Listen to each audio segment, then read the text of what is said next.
publish now. Oh, my microphone is all the way over here. Oops. So we can close this. Turn this down a little bit.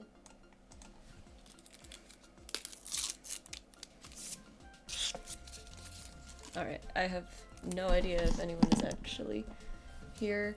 We just started, so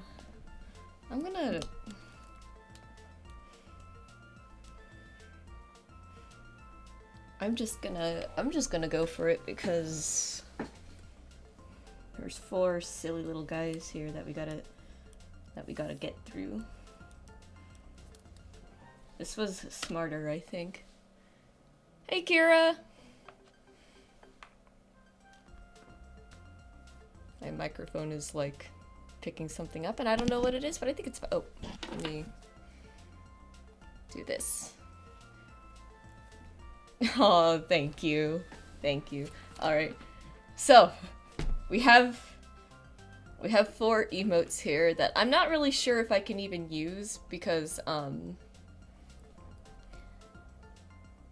I don't really know how to upload the emotes to Twitch, but I'll figure that out another time. Because these aren't even ready yet, so it's okay.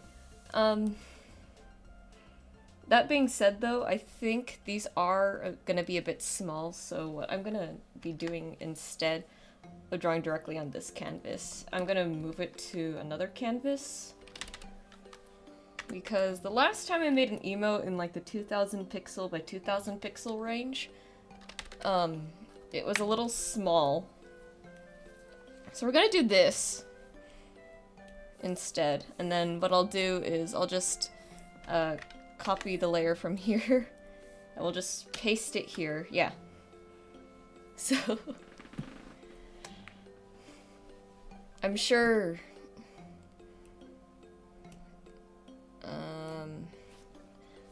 this is gonna be fine. So the tough thing right now is really just resizing this because I don't know how well it's gonna fit. So I'm gonna get rid of my thing here because I'll have it on the other canvas anyways. We're just gonna resize this as I think necessary. I think 200 more pixels in each direction should be good for now. I don't actually know how big emotes need to be in order to be very visible in chat. So this is gonna be a wonderful, wonderful little experiment here. My brother got me a drink from Starbucks, which is nice. I'm most definitely gonna forget that it's there. We got new lights in the back there. Yeah, I really don't know. I should probably like do research on this because I know someone else wanted to commission me for emotes. I'm just waiting on them to, you know, let me search this up right now. Let me actually be smart about this.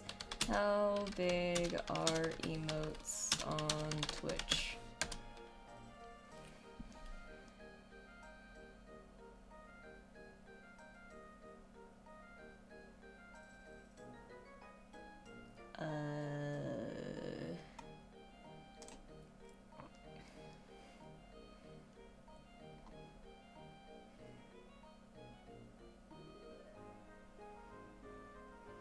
Okay. So so it says on this website that isn't Twitch that it's gotta be 28 by 28, 56 by 56, or 112 by 112.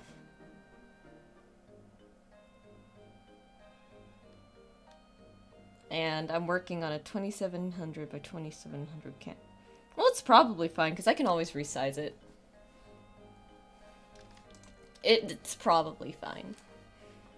Anyways, we got the Mario and Luigi Bowser's Inside Story soundtrack going on.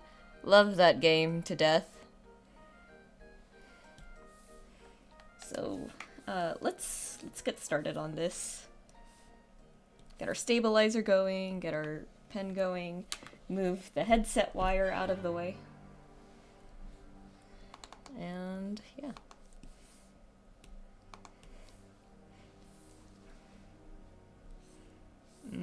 We're gonna go 20 actually. 25?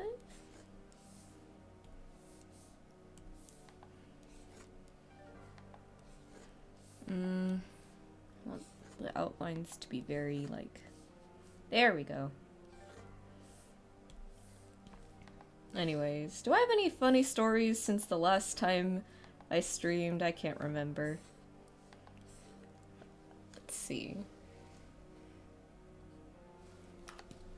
Let me think. So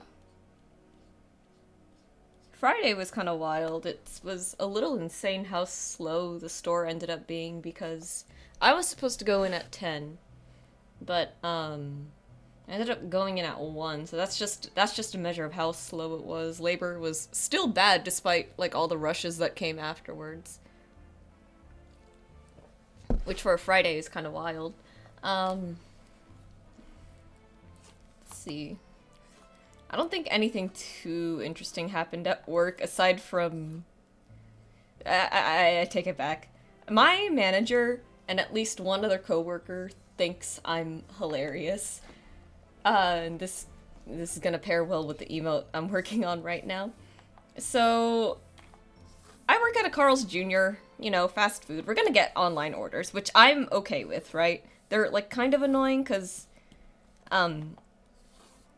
oftentimes the orders are gonna be like a little big, and then for some reason people will just show up like seconds after the order was placed, and that pisses me off to no end. So here's what happened. We had 2 online orders come in, like kind of like a good number of minutes apart from each other, right? There's a guy named Jeff and a guy named Luke, right? We got Jeff's order first, and all it was 2 Westerns, right? So, you'd hope, like, the next person who comes in asking about an online order is this Jeff guy. Because we have his food already. Right? Especially if it's, like, a drive-thru pickup, because then, that means we can just hand him his food right at the window, and it's gonna help our drive-thru time, like, a lot. Right? We get a second order. This is Luke now. And it's something like a combo and, like, 2 burgers...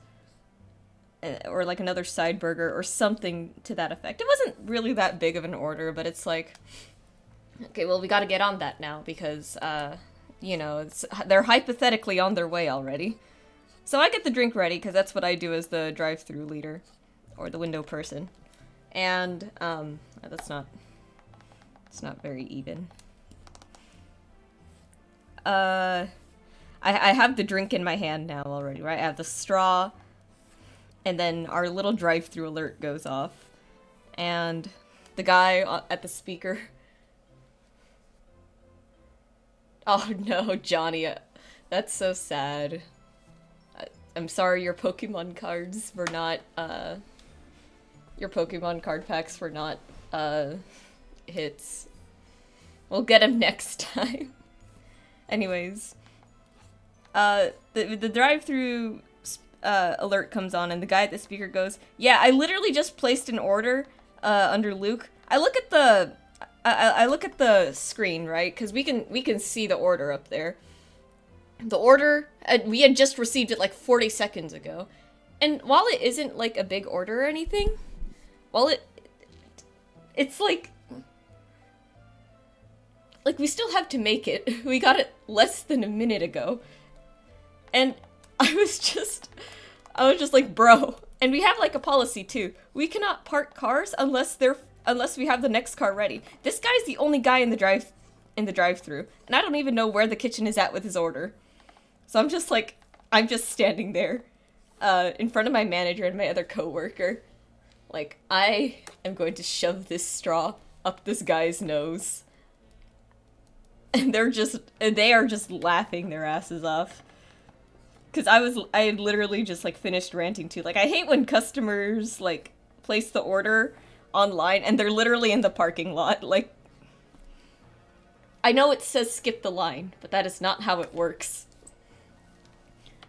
So they're just laughing, and I'm just like, why couldn't it be Jeff? Jeff, your westerns are getting cold.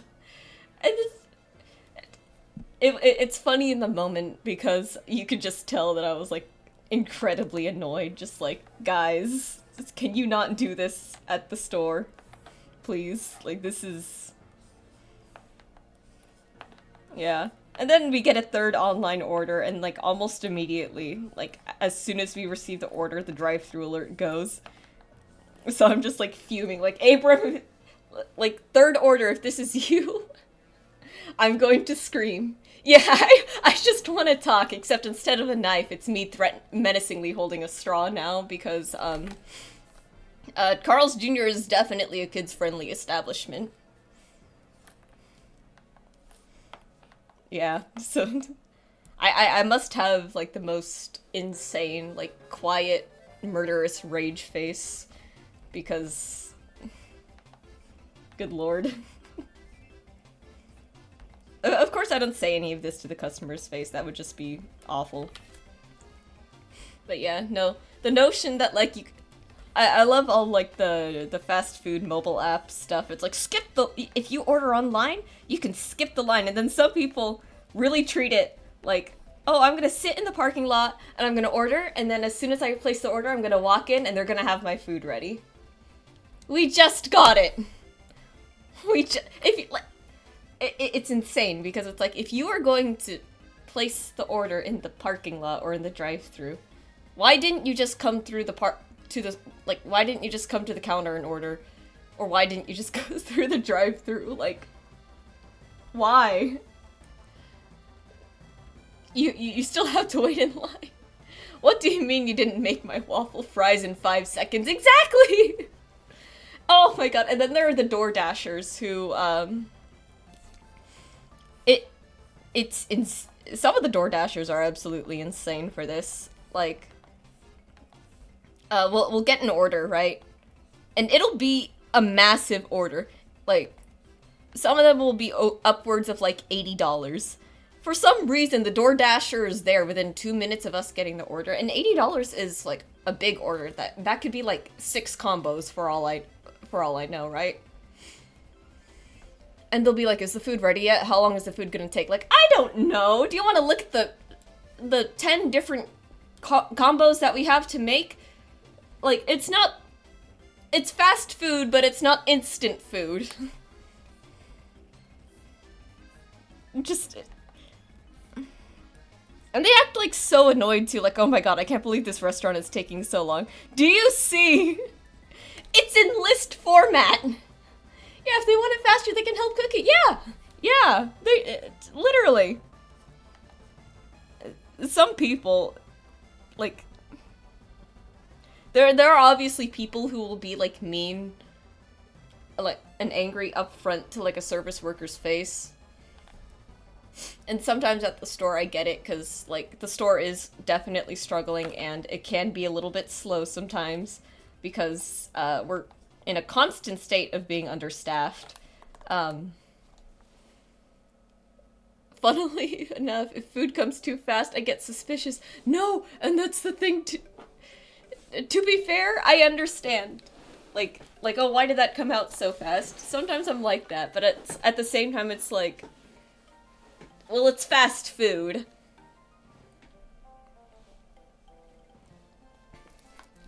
But yeah, like, again, the insanity of, like, some Door Dashers to be like, how long is it gonna take? And it's like 10 different large combos, and you're just there like, do you want me to be brutally honest with you? Because there are 10 different... And, look, I get it. A lot of them don't speak English as their first language. But, again, the food is in list format. Every item is listed individually. And if there's 10... Let's put it this way. If there's 10 combos, there are... A combo, as a standard, is going to come with 3 items. The main item, the side, and the drink. Now, the drinks, I can get out pretty quickly at the end of the day, right? But that still leaves the cooks with, like, 2 items per combo. So if you multiply that by like 6, right? That's like 12 items. And it gets worse.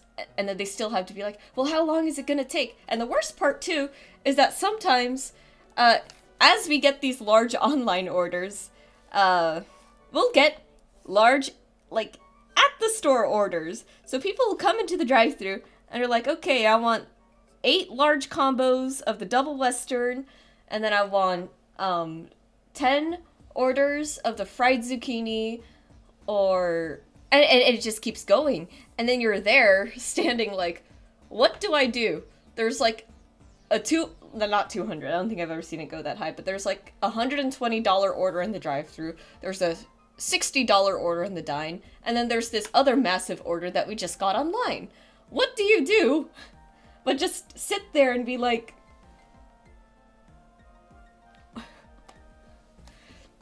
"12 burgers, 12 sides, whatever condiments, extra stuff, and can you make that in 10 minutes, thanks?" In theory, we should technically be able to, right? Because I think a full staff is about 6 people, so 3 in the front, 3 in the kitchen. And then, of course, if you have, like, the full staff of 6 people, you can still, like, send one more person back there to help, so it would be 4 people in the kitchen. And that should theoretically get things done fast, but fries take, like, 2 minutes and 30 seconds to cook, or something like that. The burgers take about 2 minutes to charbroil. And then it gets even worse when you have to make, like, the hand-breaded fried stuff, because those take, like, 3 to 4 minutes, plus the time to actually hand-bread them, because unfortunately we do have to be accurate in the advertising there. And they are indeed hand-breaded. And then, imagine, between all of that, you're still getting, like, smaller orders. So everyone ends up waiting, and you're just there like, I'm sorry. The being frontline has to be, like, the worst part of a service job sometimes, because unfortunately you are the person that is going to take the most, like, heat for when orders take so long. Because it's like, what's taking so long? Like, I don't know, do you want me... I don't know. Maybe it's the 17 different orders that we have to fill, 3 of them reaching nearly $100. Of course, things take time no matter how much you rush them. Exactly, and it's like, I get it. There are probably some restaurants that are faster at this, but I'm really sorry that the store is understaffed. You should probably talk to the district manager about giving us more people. But then sometimes it's not even like a staffing issue. It's literally just, I don't know, it's stupid. But they have me by the balls at Carl's Jr., unfortunately. $20 an hour just to ask people what kind of burger they want is pretty good.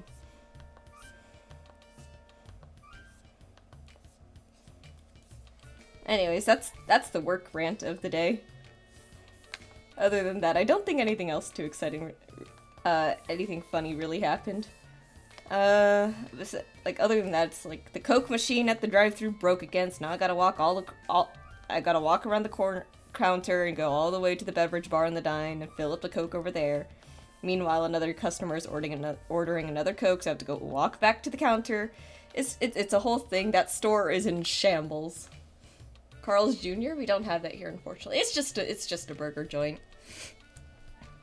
Like, let me put it this way. If McDonald's is, like, fairly, like...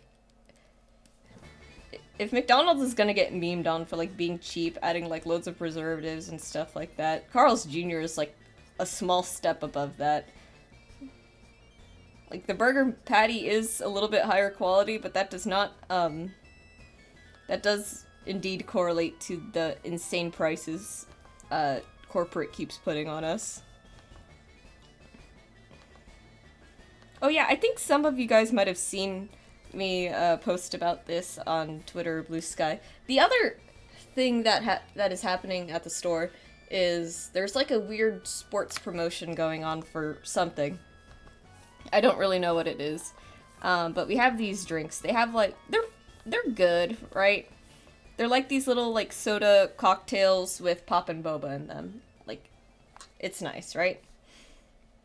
They have by far the worst names I think marketing ever could have come up with. Blood orange baller, okay, fine, right? It makes sense. There's blood orange syrup and it's poppin' boba. Yeah, the blue ballers are exactly like whoever came up with that needs to be fired immediately. Blueberry baller is like, okay, I get it. It's blueberry cotton candy syrup and blueberry boba. Do you think you could have figured out a different name for that? Because I think about twice now I have heard my manager shorten it to blue baller whenever she tries to like do the suggestive sale. And it's like, Jesus Christ. That is awful. That is the worst thing I think I have ever like seen out of Carl's Jr. They are so lucky because that they made a smart decision not tweeting about that. I think they didn't, at least. Because oh my god, that they would have been eaten alive by Twitter. We all saw we need a blue baller here. Yeah. We all saw the catastrophe that I think it was the smashed Jack for Jack in the Box, right? It was something like getting smashed by Jack in the parking lot or something like that. So, if that whole marketing thing was a complete bomb, the blue baller would have been like the worst thing, because it maybe if they had leaned into it, I wouldn't mind so much. Like, oh, come to Carl's Jr. and try our new blue baller. Get blue balled at Carl's. Oh god, I did not catch a wind of that. Yeah, no, exactly. I don't think, clearly marketing didn't either, because if they were any smarter, they would have realized that this name, was probably one of the worst things they could have come up with. And me and my other coworkers agree. It sounds wildly inappropriate, especially if you shorten it from blueberry to blue. It is hilarious. Again, I'm not sure if they tweeted it out since, but if they did, oh my god, they are going to get eaten alive, and I am not sorry.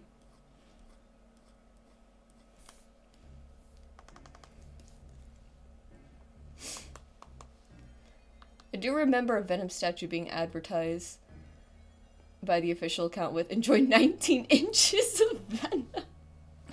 Oh god. Yeah, I'm sure that boiled over nicely. Like I said, it's like just wording matters on social media, hilariously enough. And you know what? Maybe if the fast food restaurants leaned into it a little bit more, I'd have a little bit more respect, because yeah, that would work. That would work on a lot of people.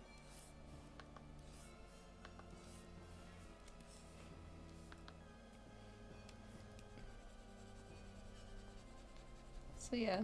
Let's see. I'm curious. Oh, it's the statue is 19 inches. It's about like, it's a little over, what, a foot? That's a strange way to promote not that it isn't a statue for it being like small, like just a little over a foot long. But that is certainly a way to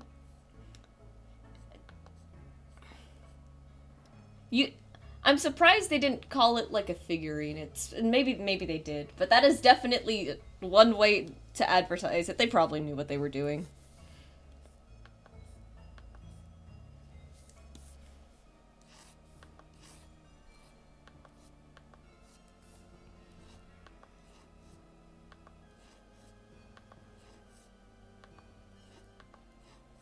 Oh, you know what I forgot to do, actually?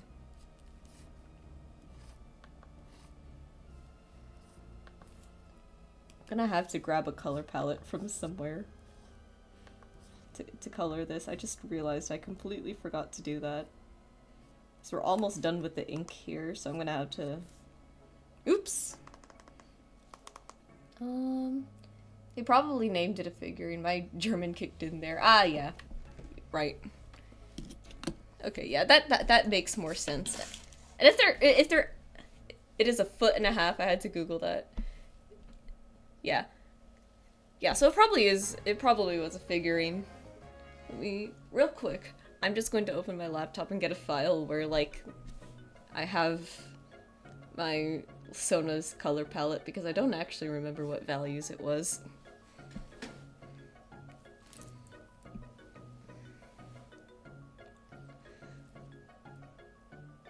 Oh yeah. So, among other news that has been happening here, I've been doing a bit of redecorating in my room because, one, I've always wanted a shelf to, like, properly put up my dumb collection of, like, D&D modules and other shit. So I have that going, but that unfortunately means that the other thing that was holding all my previous stuff, all of that is just scattered about now upstairs, like outside my room. But like the floor here is relatively clear, but the rest of the outside of my room is not, so I need to figure out where to like put all of those. Sunday, I think I was actually working on all of that, and what happened with Sunday was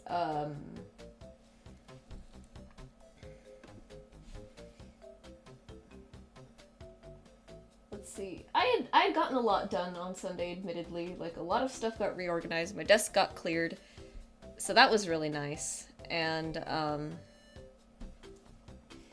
eventually, I have, like, a few hats and, like, a few scarves that I wear sometimes. I wear the hats more often than the scarves, because it just does not get that cold enough for that in California unless it rains. And, what ended up happening was, there's a lot in my closet that I need to, like, get rid of already. And because of that, I think some spiders really like it up there, because it's,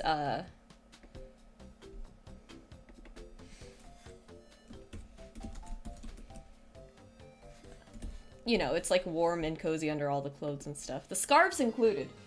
So I was, like, kind of shaking my hats like this to see if I could, like, shake out a spider, and I kept checking inside of them. It seems like they were clear. I got to my scarves. One of them, I think I saw, like, a spot of black, and I don't know if that was just my paranoid delusion or if it was actually there, unfortunately.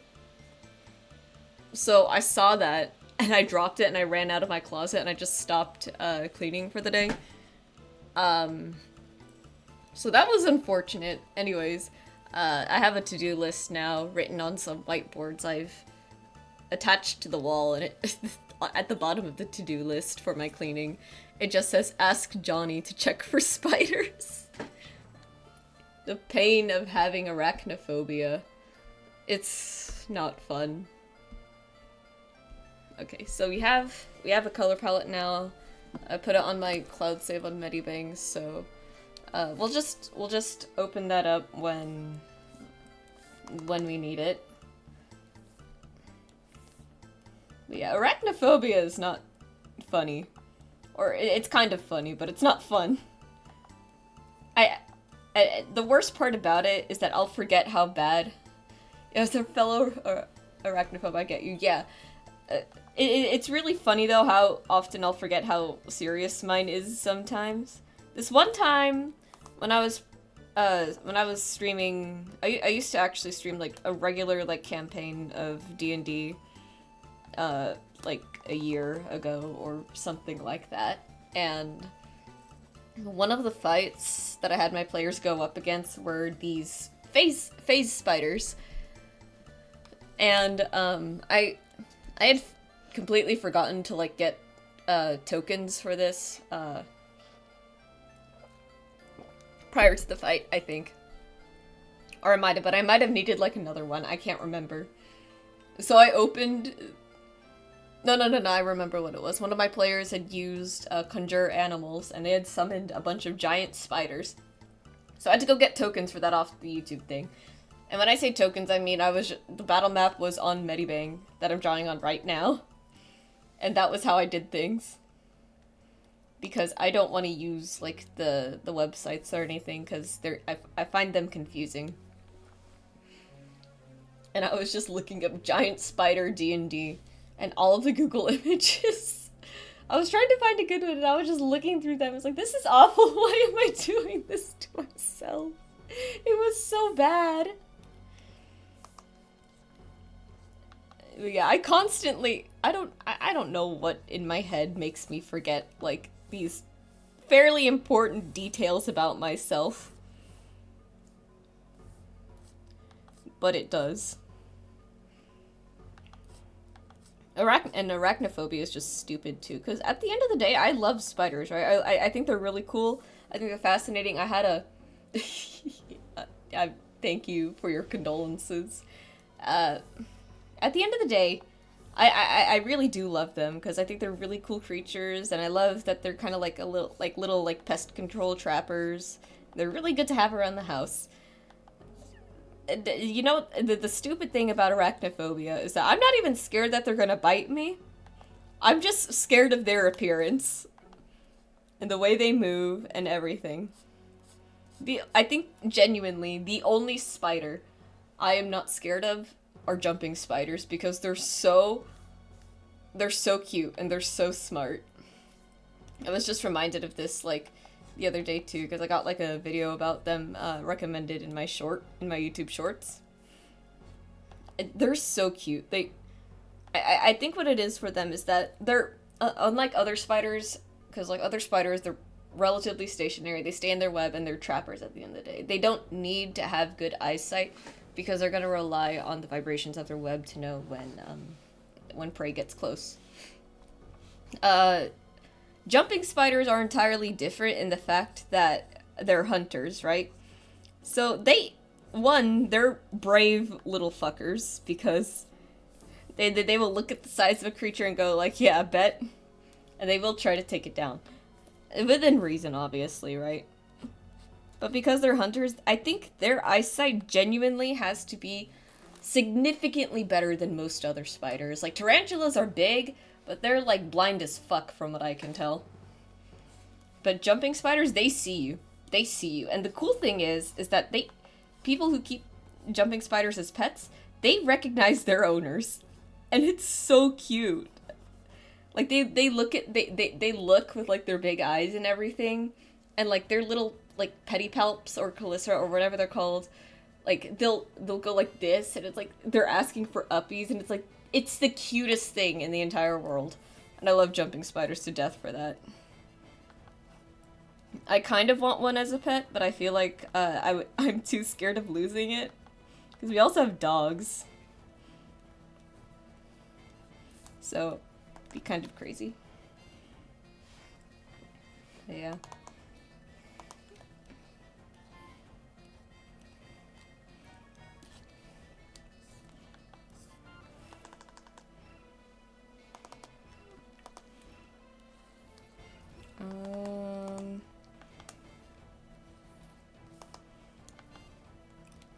You'd think I would be smart about this and just use, like, a circle tool for the eyes, but I'm not going to.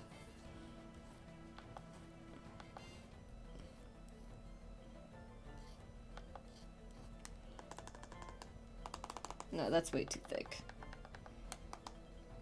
I like thick outlines, but we gotta draw the lines somewhere. Anyways, how's everyone's, like, how was the rest of everyone's week? After last stream?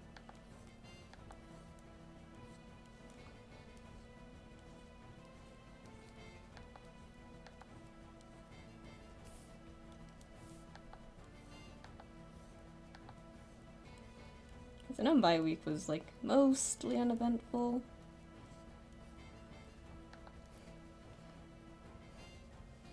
Oh, those emotes are so cute.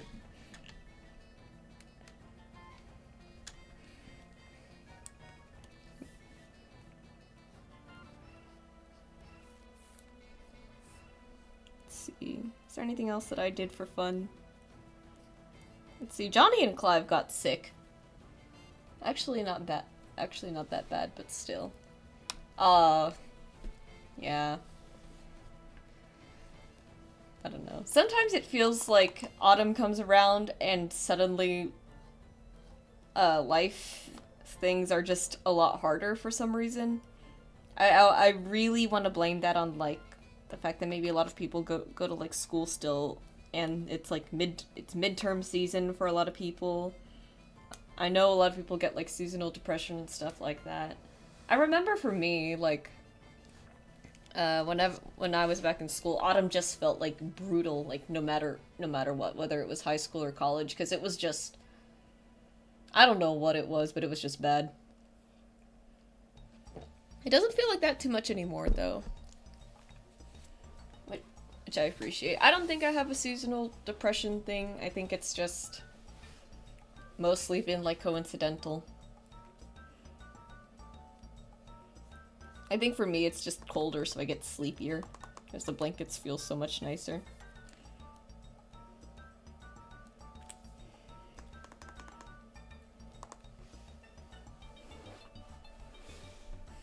Okay.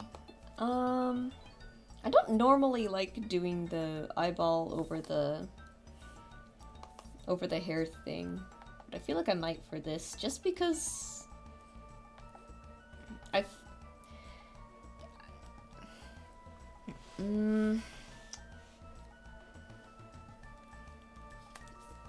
there's a way to do it for me, in my opinion. Like, if you want to show like a sense of depth, I think you can get away with that. But here, the hair is very obviously gonna be over the eyes, so I'm not sure. Or how important. Another way to gauge it, I think, is just like how important is having the whole eye visible to the whole thing. I think for an emote, it should probably be like that, huh? Yeah, I could probably get away with it. Alright. If I do it on the other ones, might as well.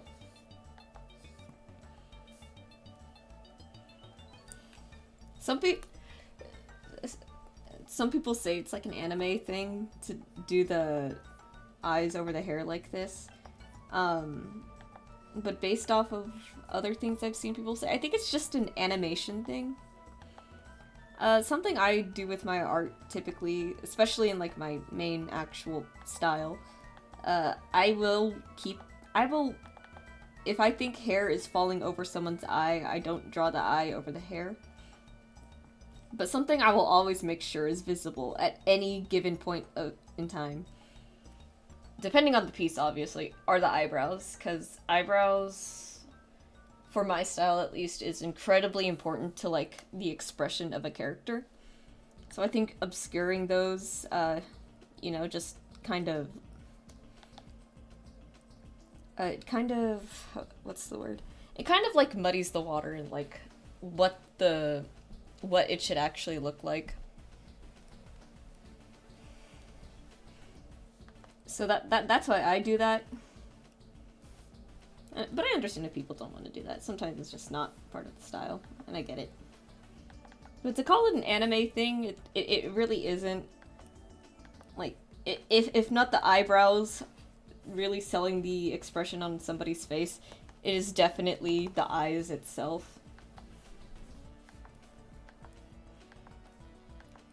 So in animation, when there's like so many like moving parts and everything, it makes sense to like to make things a little bit easier for yourself and just have the eye there to like really sell again, expressions, because it's kind of important. It's just a little important, to like draw things the way you need them to be perceived.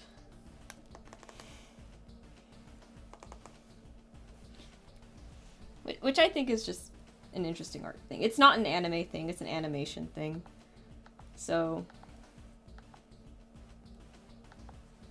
it might have been popularized by anime, and I think a lot of anime art styles tend to do it more often, but from what I can tell, it is just for the ease of like animation in general, especially 2D.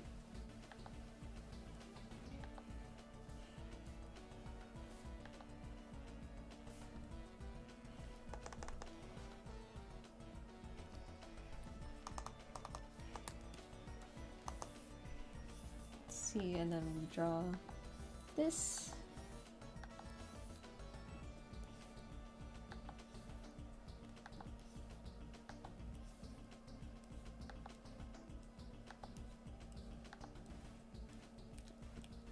Out of sheer curiosity, does anyone actually know how to upload emotes to Twitch? Because I have no idea how. I checked around the creator dashboard and I could not find anything.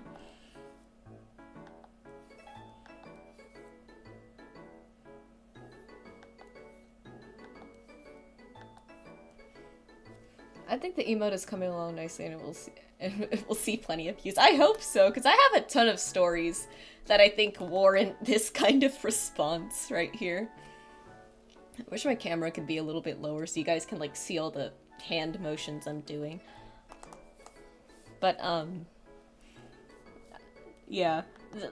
For example, the drive-thru story, or the online order story more specifically, like that absolutely, I think, this is the appropriate response, you know, besides from just doing the job and not complaining because it is $20 an hour, but I'm still gonna complain because, whoever said, skip the line if you use the mobile app, that is not how that works, that is false advertisement.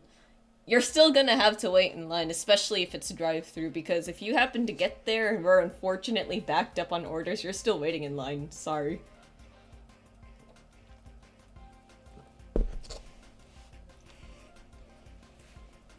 See. I am glad that you like the emote, though. I would love to have this as like an emoji on my keyboard, so I don't have to keep doing the blushing emoji, knife emoji combo. But it is genuinely one of my favorite combinations. Another good one is, I don't think I can... I think I would have to do it here on my phone, unfortunately. But it's, and the guy who you post on social media. Yeah! Fuck that! Genuinely. My god. I need to come up with, like, a list of, like, retorts to these scammers, because I'm so tired of it already. I know I shouldn't be answering them if they just get filtered to my spam folder, but, like, I am, like, kind of desperate to get the commission. Well, not desperate, I guess, because I do have a job. But it's like, I want to get those in, because, like, the more commission, I think the more commission samples I use, the more, the more trust, I guess, is the best way I can put it, I can, like, garner. And people will be like, oh yeah, this person's, like, pretty reliable with commissions. They work fast, they produce high-quality stuff, and so on and so forth.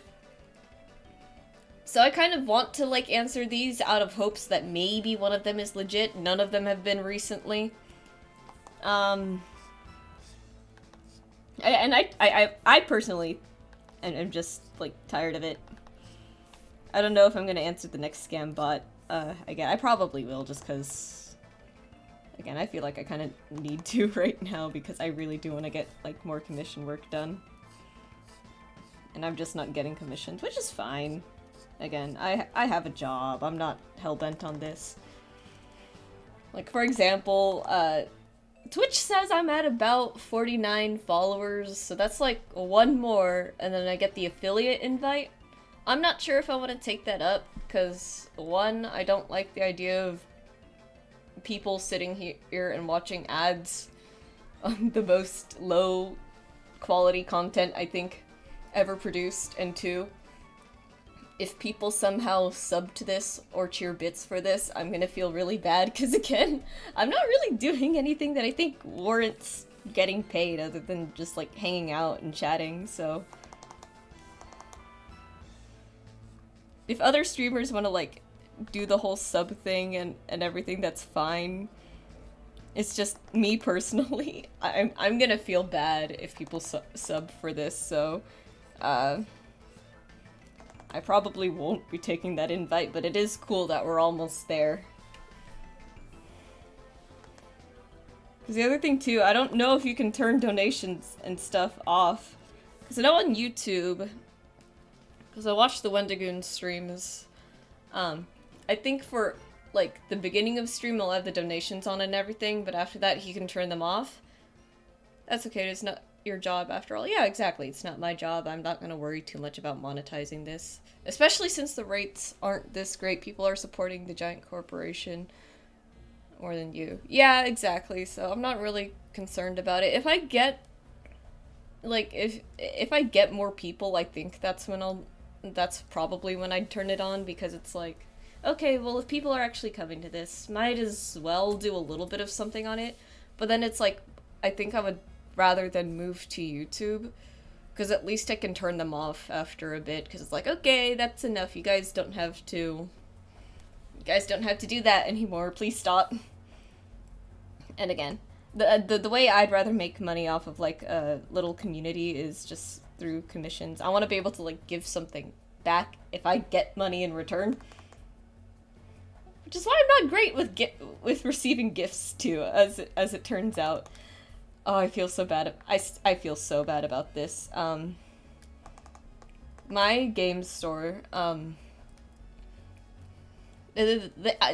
work with lovely people over there. I adore all of them. But I was talking to my coworker, right? And we're going to ignore the fact that she's 13 for a moment, because I think what it is that she, like, this is kind of like a family business thing, so she works there, and it's kind of like it's probably like an under the table type of thing that's going on, or like an allowance. And it's not like the work there is, like, extraneous or anything, right? So I was telling her, like, oh yeah, for my birthday I went to Barnes & Nobles and I bought a bunch of D&D stuff that, you know, like, treat myself, because it's like, I would rather buy myself the stuff than somebody else do it for me. And as soon as I had mentioned that it was my birthday, she went to her mom, and that was my first mistake. She was quick on the draw, and before I know it, they are going out to buy cake. And I'm like, like, do not buy the cake, please. Like, or at the very least, let me pay you half for it. And they're like, nope, that's not happening. You're gonna sit there, and we're gonna sing happy birthday, and you're gonna get us the cake and everything. And oh my god, it was so sweet. And my manager there at the game store, not Carl's Jr., was like, everyone who was in the store at this point, can I have your attention, please? It was Kyra's birthday on Tuesday, so we'd all like to sing happy birthday to her, and it was really, really sweet. I think my face was unbelievably red for this, but it was really sweet. I still feel bad, but I am glad that everyone enjoyed a slice of cake, and I am incredibly grateful that they even did that, because they didn't have to. This was like the Sunday after my birthday, so nearly a week had passed already. I was just like, I'm not great at receiving gifts, but I was still very grateful and everything, so it was great. Anyways, we're almost done inking this, and we've only been streaming for about a little less than an hour, so we're making good progress, I think. I hope I can get one of these, at least half of these, like, fully inked and rendered by the end of stream. That's my hope. Yeah, like, I felt so bad, but it was really sweet, and I think I should just learn to accept that people... It's not that I can't accept that people care about me, it's just I feel really bad when they express it with things like that. I think that's kind of the other reason too why I did the birthday poster. I don't want to ask for likes or retweets or anything like that, especially when like there was already so much support on Twitter. I think it's definitely gone down quite a bit on Twitter, probably because of the shitstorm that's going on. So I'm gonna pretend that it's just not people getting tired of my content and people just moving to Blue Sky because Twitter, because Blue Sky is actually doing pretty well, all things considered. It's just, you know, just it's why I did the birthday poster. I don't like receiving oftentimes at this point. I I like being able to give back, so that's what I did the poster for. I wanted to draw everyone's OCs, and I wanted to draw a little birthday party.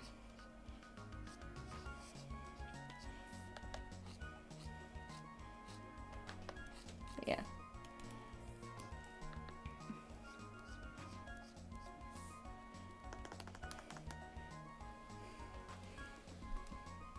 Let's see. So, oh, the eyebrow here. Oops. What if I just copy paste? I'm too lazy for some of that. No, I don't actually like doing the whole copy paste thing. You know that if anyone has heard of like that art meme where it's like me when I draw the other eye, it's I think it low key might be like a beginner artist thing. Not being able to draw the other eye because what it is, the trick is to do both at the same time. I do that more, I think, when I'm sketching rather than like inking it in. Because to me the sketch is like this is why you do things at the same time. I can fix it. Hang on. If you do it at the same, Blue Sky's actually holding strong, and hey, your birthday being pointed out by Rose. Why I'm here now? Oh, yeah, that was such a sweet thing for Ro to do. I wasn't expecting it. Like, so grateful for that. I need to draw her gift art because she has done so much for my account, and I appreciate it so much. Don't tell her I'm doing that. But, yeah. I'm glad you've been staying here for the streams. I hope this is even, like, an iota of, like, entertainment or, like, recreation, because, I don't know what I want my Twitch channel to be exactly, but I do know that, more than anything, I do value having, like, my own little, like, community, my own little, like, corner of the internet. And I would hope that my corner, brings great joy. Because even though I will joke about it and say that I run on spite is truthfully only reserved, for the people who I believe deserve it, such as the scammer from yesterday. So, also, oh boy, last time I did the art stream, I think it was kind of funny. I hope that I haven't. No, you're not distracting at all. But and thank you for enjoying your time here. I really appreciate that. It's a really sweet thing to say. Also, last time that I did the art stream, I can't believe that I forgot to save the entire time. So, let me do that right now.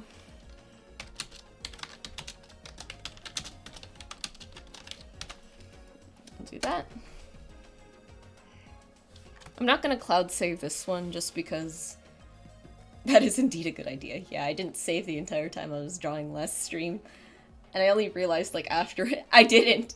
I was forgetting the whole time.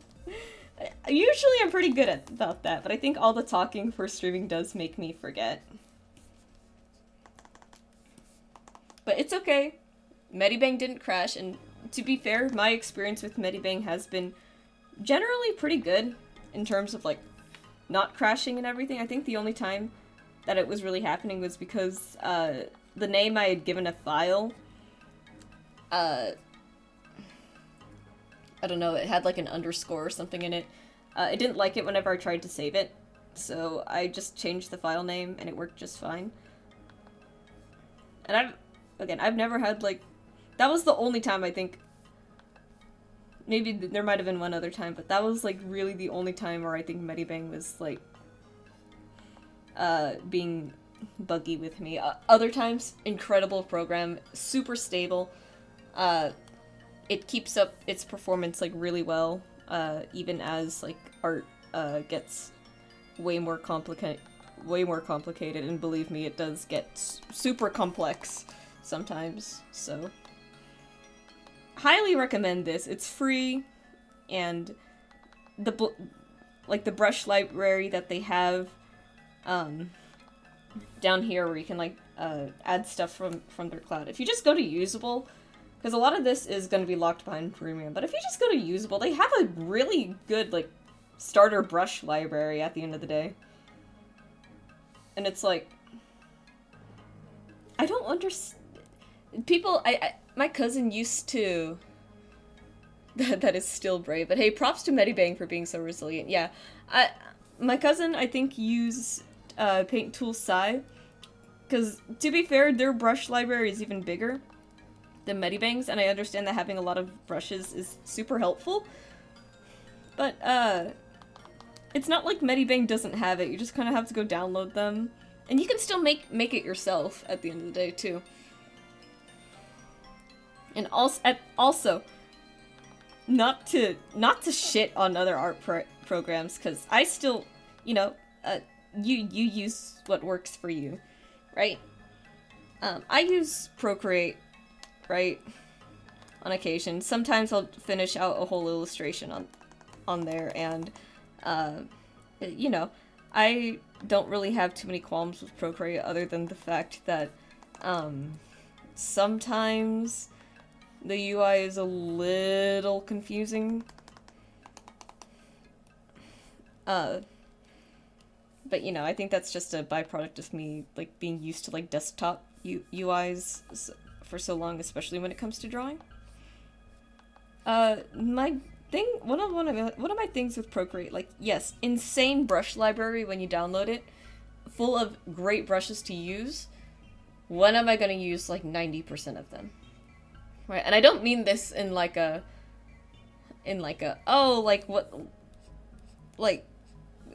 just, how should I describe it? There are some of them where it's like, what is this? When am I gonna use it? There's really good ones, and then there's ones that it's why do I need this? And I get it. There are people who actually paint using Procreate, right? So it makes sense to have all kinds of different textures and everything.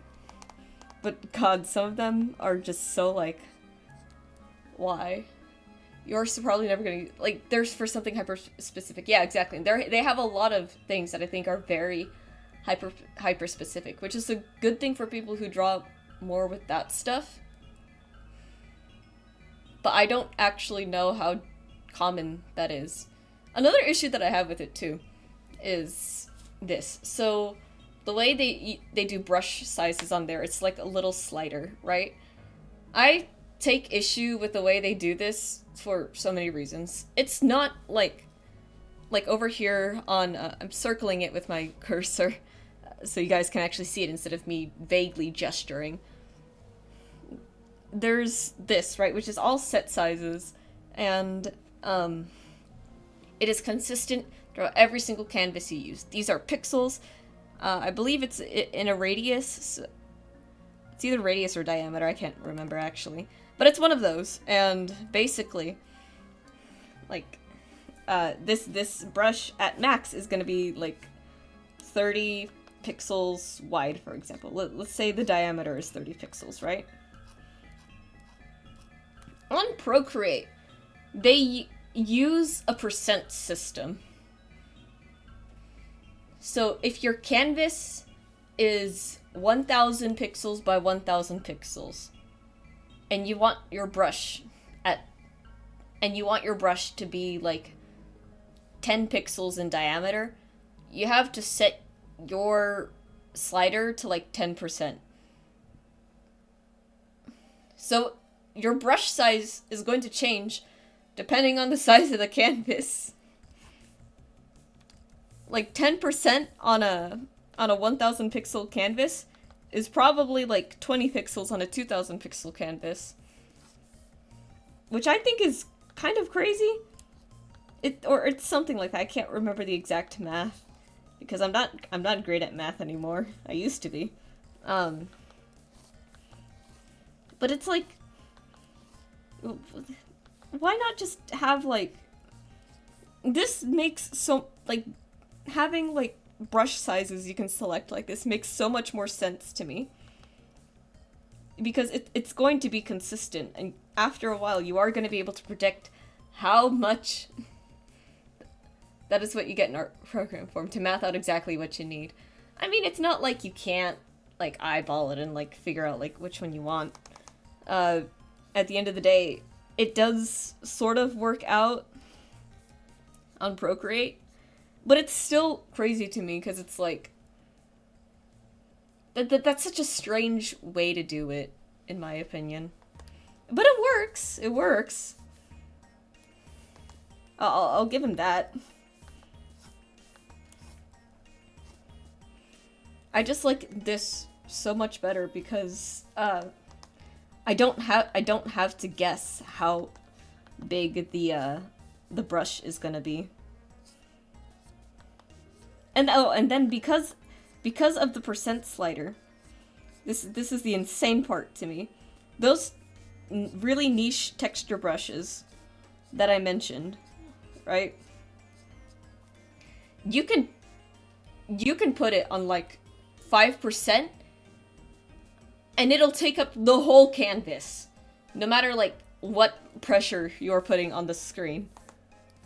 And it's like, for the pens, it works out, right? Because, you know, you need to ink with them. But for anything like a texture brush or, like an effect stamp or anything, for some reason, it is so, like, bloated on the size. I wish I could describe it, but I can't stream on my iPad. If 5% gets you, with a brush gets you something like this, right? If you put 5% on one of these texture brushes and then like lightly tap the screen, it looks like that. And it's like, hi Eddie, and it's like, bro, like chill. It doesn't need to be that big, but for some reason it is, and it's like, I don't know why it does that. And it's really annoying, because there are textures that I want to use sometimes for like backgrounds and stuff, because I paint my backgrounds. But then that happens, and I'm just looking at it like, why is it so big?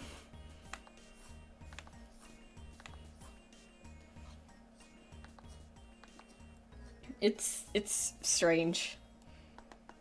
So, that's my Procreate thing. Yo, that knife be looking thick! It's a kitchen knife. All jokes aside, that is so inconvenient in a household. Why not make a standard size? Exactly, like I said, it's nice that every brush on Medibang is gonna be linked to this, and it's all gonna be consistent. Knife is looking thick because we're driving it into the skull of some idiot scammers.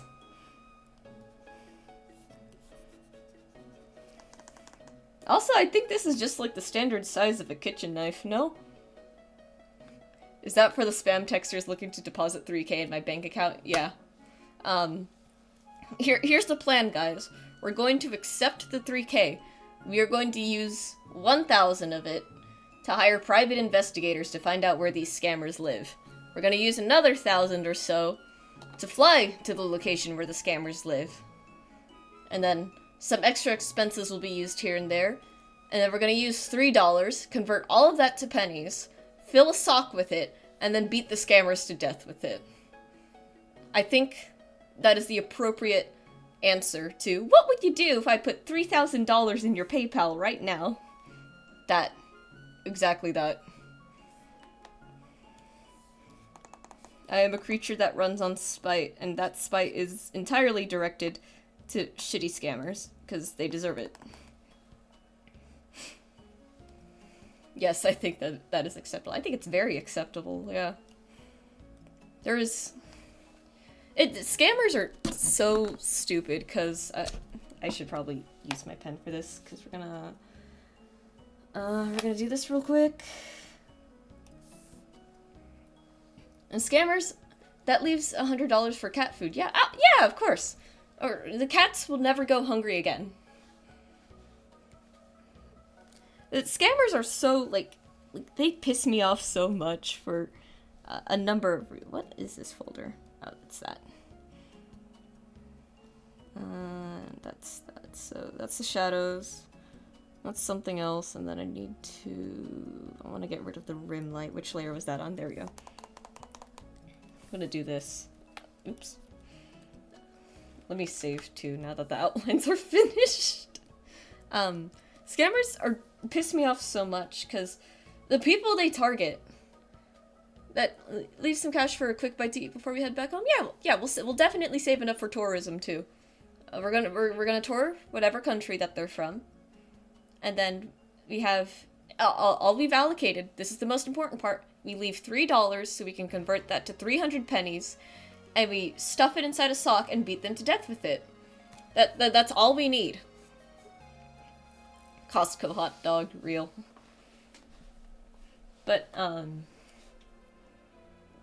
yeah, scammers piss me off because they don't even target, like, people, like, who can afford to get scammed. They target idiots like me who have, like, $2,000 in their bank account. Hi, sorry, like, no, don't apologize, don't apologize. You haven't missed much. We're about to color, is all. We're about to color the first emote because, we're just yapping. We're having ourselves a good old yap session. We're talking about killing scammers. I can say that on Twitch, right? I'm assuming I can say that on Twitch because they kind of... Not that they deserve... Okay, for legal reasons. We will not be killing the scammers. We're gonna be delivering... We're gonna be delivering, $3 to them in a sock. All converted to pennies. A less than 5K gang. Yeah! I don't know what it is about, like, my paychecks or my spending habits. I am trying to keep my spending, like, relatively low here and there, right? But oh my god, I have not been able to break, like, 3K in my bank account, like, at all. I get really close, but then it's like, oh, I gotta pay for gas, and I have to pay for this thing, and I have to pay for lunch. Yeah, crying, yeah. Yap session, so a typical art stream. Yeah, exactly. Completely normal talk going on here. We're definitely not talking about committing first-degree murder against a scammer. We're definitely not doing about that. Don't worry about the emote. Look at this one. We're so everything's fine. Everything is perfectly fine. Yeah, in a video game, in Minecraft, in pretend, theoretically. We're just... I should just rename the stream to evidence that is inevitably going to be used against me in court.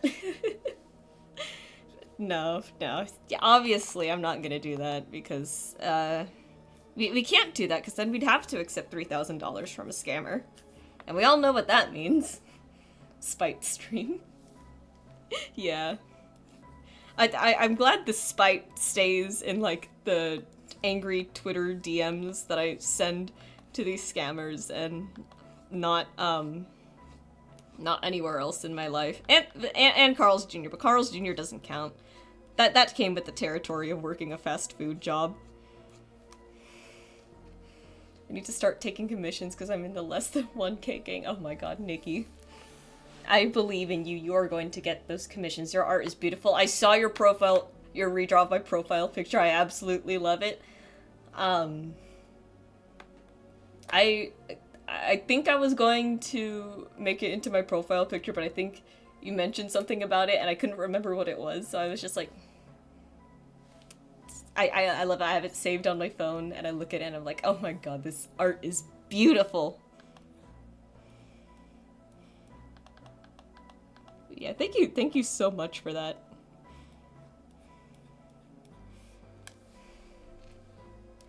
Yeah.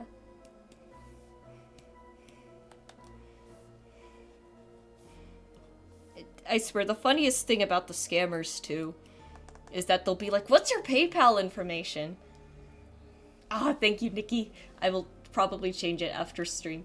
But, Let me see. Let me see. The scammers are insane to me because they'll be like, "Oh, what's your PayPal so I can give you this money?" And I'm like, "You fucking idiot." My email with my full name is in my commission page. So it takes like speaking on things of Blue Sky, did we ever figure out what it says under come? No, but if you're just driving on the freeway, or maybe if you're in a passenger seat on the freeway, and you just look at the big cargo trucks, it's just that. It's just whatever was written on the back there. So I think it's just more measurements and everything. So I don't know what CUM is. I don't know what units that's supposed to be.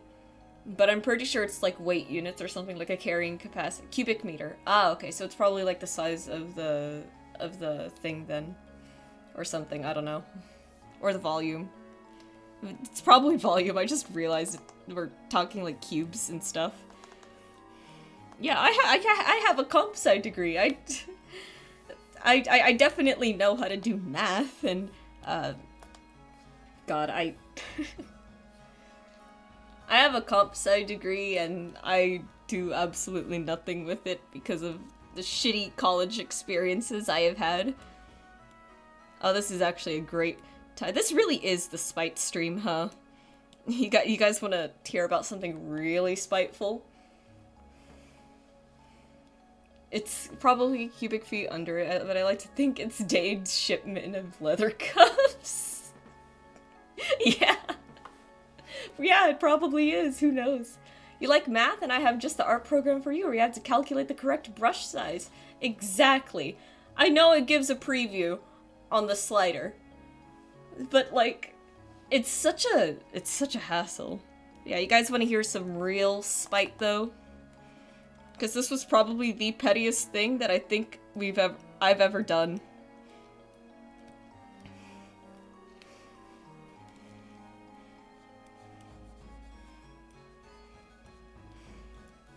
I'm gonna assume the answer is yes. I'm not waiting 5 seconds for Twitch delay. Yeah, okay, there we go. That's the green flag that I needed. So, let's rewind the clock to like 2021 or so. Spring 2021. I believe this was supposed to be my initial graduation year or something. I took up computer science because I wanted to do software engineering specifically for video games, right? Like, that was what I wanted to do. That was my dream job before. So obviously, when I have the option to take a software engineering class, I'm excited because it's like, oh boy, I can't wait to actually like get comp sci for video games. Okay, I mean, yeah, because programming goes into it. I know I could technically,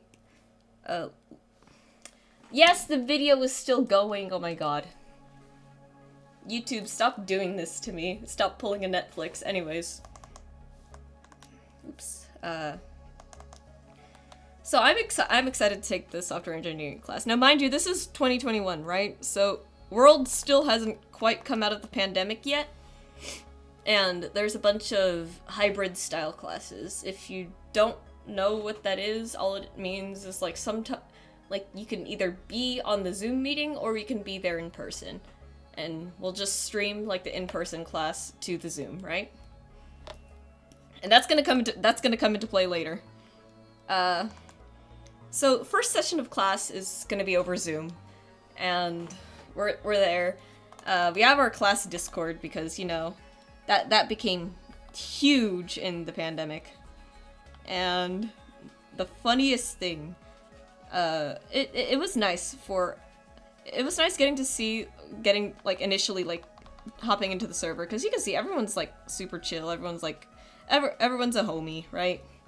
A bunch of computer science students all in a Discord server. What are you gonna expect, right? The class server immediately went to shit because we saw our semester project for the class. I kid you not. The semester project for the software engineering course was to make software for buying and selling NFTs.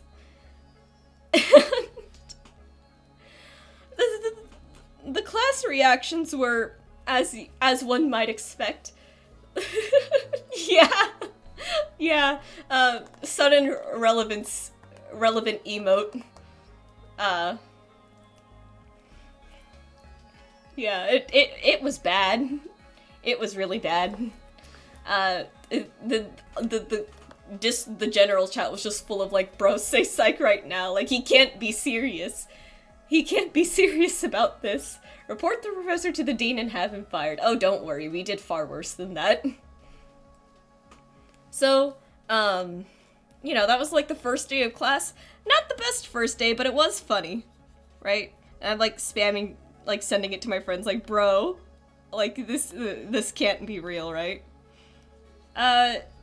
So a few days, sort of, like 1 or 2 days go by, and in between those 2 days, we learned that the previous class for the previous semester, make the website as hassle as possible. Yeah, it gets worse. It gets so much worse. Don't worry about it. The previous semester, that class, all they had to do was something like Amazon delivery. Now, on the surface, a site for buying and selling shit sounds like they sound on the surface they should sound like relatively doable, because all it is both softwares were websites to buy and sell stuff. The issue was that this was at like the opening of like NFT Web3 shit. So this is new software that he wants us to use. There's like tons of back-end stuff, and I think he wanted us to work with the actual blockchain too, which is what made it like even more stupid.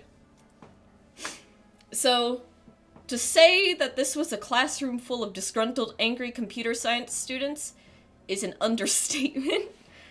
Because it's the second or third day of class now, I can't remember. We're all trying... some of us are trying out the class. The blockchain is so dumb, it is. I'm right there with you. I don't have it in my bio, because I think you can take one look at my account and go, yeah, this person would probably... this person, without a doubt, is against, like, the whole Web3 shit. I think it's so stupid. But, again, just, to say that we were a room of disgruntled, angry computer science students is an understatement. So, we're not paying attention to the lecture. A lot of the lecture is just regurgitating stuff that we had already learned in a previous prerequisite class called Object-Oriented Programming, right?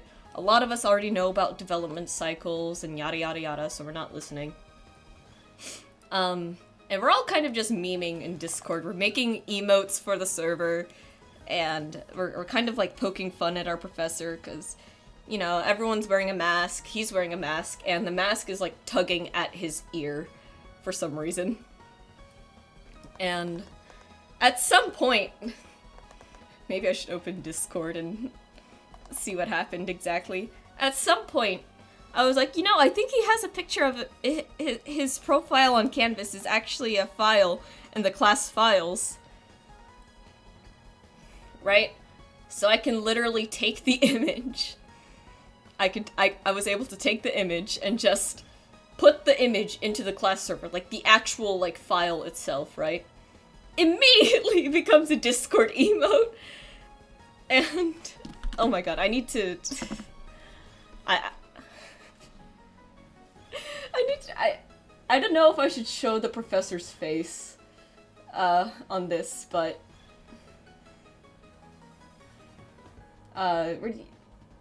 you think it's fine if I show the professor's face? You could technically find him on Rate My Professor if you really tried hard enough.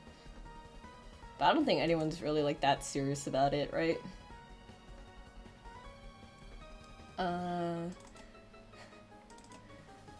I did... This is... So I immediately put it in there. In the Discord server. I have the thing open. I don't know if I'm gonna show the thing yet. And everyone immediately again, don't shame him on Twitch. Yeah, I'm not gonna... I'll show you guys the aftermath of what's about to happen. Alright, so I won't show his actual face, but I will show you what ended up happening to said picture. Immediately becomes an emote. And some of the messages here is like, why does he look like he's crying? I think he is, right? And it keeps going. Imagine if he got on this Discord and saw himself as an emoji, reading it as we go. I say it's his fault for putting his profile in the class files, because to be fair, I don't know how Canvas works, but putting it in the class files has to be putting your profile picture in the class files has to be like one of the biggest mistakes you could probably do as a professor, especially if you're going to try and do a stupid semester project like this. So one of the funniest things that came about this was they would put like the profile picture as the emoji and then put text next to it like it's him saying it in quotes. So with this one was it's his profile picture, and it's like, now the class shall know the pain of buying an NFT by creating an app for it. So everyone popped off with that. And then there's another message where it's like, you guys are gonna have to do your own research. I heckin' love NFTs. It's so... And this was a constant meme throughout the semester. Like, we would put like a really dumb thing that's meant to be like in quotes, and it's just his profile picture next to it. And it was bad. It was bad. At some point, there was just like a chain of his profile picture. To which something... I'm gonna have to copy this onto my art software. Sounds like the kind of guy to have a podcast. I wouldn't be surprised. At some point, somebody got a hold of the picture, and in the midst of the chain... Let me pull out my snipping tool so I can properly put this into Medibang without showing the rest of his face, or the guy who... or the Discord of the guy who, put it on. At some point, this guy... we're gonna open a new canvas real quick, and this is only gonna be like 100 pixels by 100 pixels because this is just a tiny screenshot of the whole thing. At some point, this guy in the class just, oh, you know what, let me make that a little bit bigger. He gets a hold of it, and he goes into Photoshop, and I think that's just about all I need to say. We're gonna go 300, actually. Because you can see the pixels.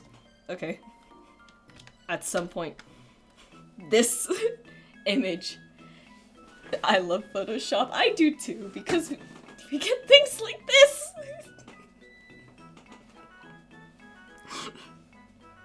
I want you guys to remember that 80% of the class is in person! And this gets dropped into chat!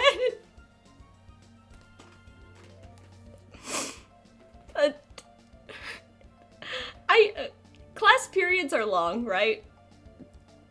They're like an hour to 2 hours long. I think this was like towards like the latter half of class. Honestly, he should be honored. He should be. This is a much more flattering image. This was maybe the longest 30 minutes of my life. Everyone in class had to sit there and hold in all the laughter because he was still lecturing. And it just kept getting worse. Because it was not just one Photoshop of this guy. No, that would have been too kind. It was also... It was multiple.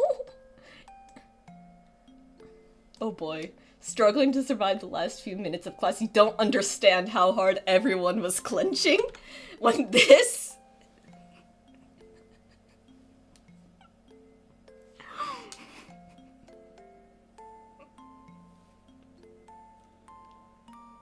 What do you do? I watched someone walk out of the classroom. Yeah.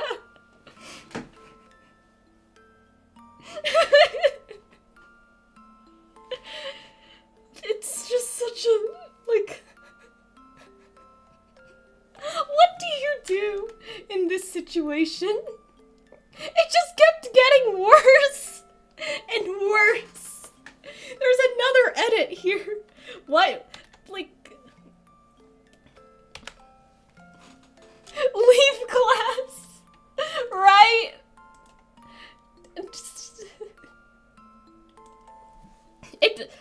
This guy just kept going. He was going fucking crazy with Photoshop.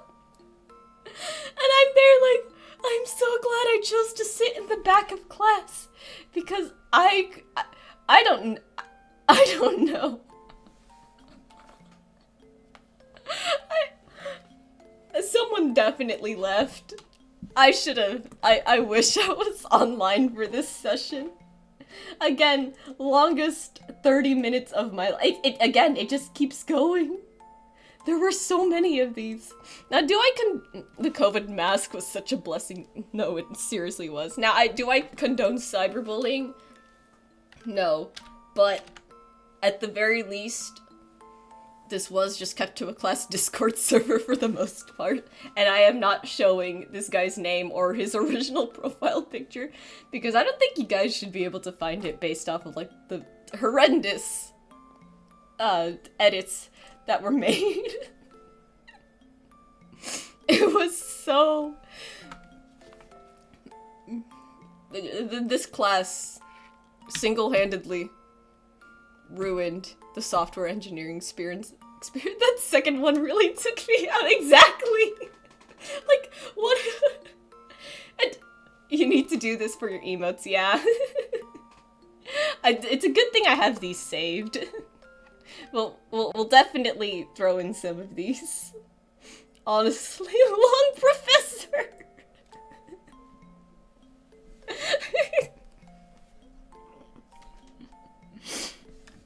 Yeah, this is...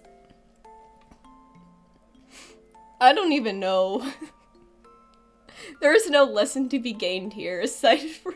It looks just like me! No, James, he does not! You look so much more handsome than this man. Hello, James. Lovely seeing you here. Yeah, the Pepsi Man head. Yeah. I want you just... I understand cyberbullying is a bad thing and it has had some very, very horrendous, like, side effects. But he had no idea about this. Someone has a bright idea. Just spam Professor in chat. Yeah, that's definitely becoming an emote now. But just... I understand cyberbullying has had some horrible, horrible repercussions. But in my defense, this man gave us an NFT project for the semester while it was still new and developing technology. He gave us the project with little to no guidance, saying that, oh, you guys are gonna have to do your own research, and I'm gonna give you creative freedom to do this. And then, at the end of the semester, he blamed the class for not knowing. Yeah, basically he did nothing. He blamed the class for, like, well, why didn't you ask for help? We were asking for help throughout the entire semester because he will not survive. No, because again, all the class sessions were, all the lectures, those were just everything from object-oriented programming that we all knew already. And then he had the audacity to blame the class for not asking for help, and then for not, like, meeting the requirements that he wanted. All of us essentially had one person do our project because he was the only one who knew how to do the back-end Web3 stuff. And that man was a goat for it, honestly. You should have made an NFT with Long Professor. You know what's funny about that, Addie? The day that we saw that what our class project was going to be, people kept screenshotting, like, the Zoom stream. And they were, like, joke putting it on, like, the blockchain. And then we would screenshot the webpage of the original screenshot. Like, you know how when you, like, turn on OBS and then you accidentally have, like, your display capture on OBS? And so it's just, like, an infinite tunnel of like everything that's on your camera. It was that, and we just kept doing that over and over and over again. But to say that this professor deserved it? Yes. Because it's to go back to the creative freedom thing. There is some level of creative freedom when it comes to programming, right? You can program anything in any way you want. We've all seen Yandere Dev's code, and we've all seen his absolute refusal to use switch statements. That is creative freedom, yes. But there's a reason why things are more efficient one way and less efficient the other. There's a reason why code A works and why code B doesn't work.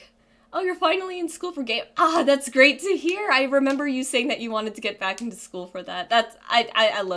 We love to see it, James.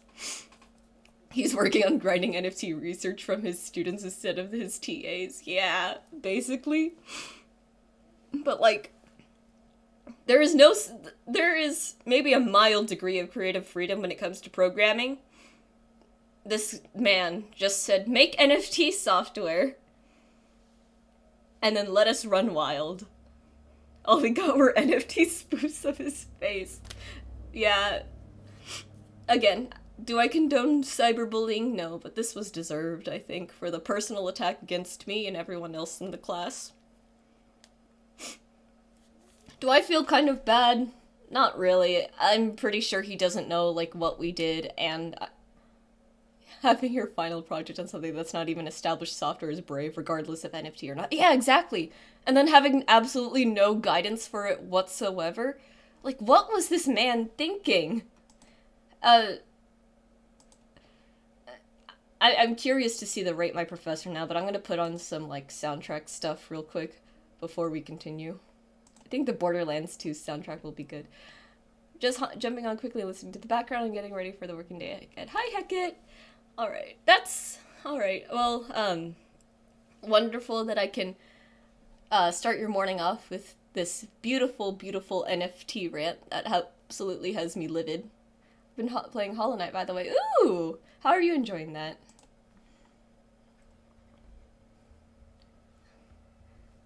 I remember why I stopped now. Mood. You should leave Professor in the corner of the stream. Yeah, we'll put him there. Let me see. How am I gonna do this? How am I gonna do this? Let me think. I can... no, I need to get Long Professor back, so... If I just keep hitting undo, no.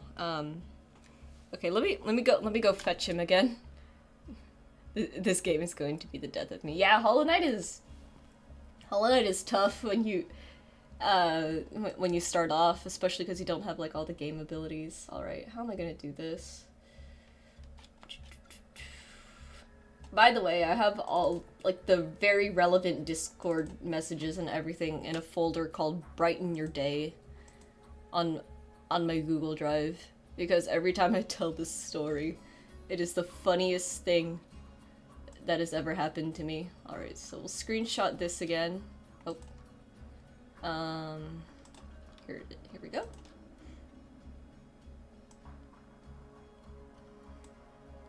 And then...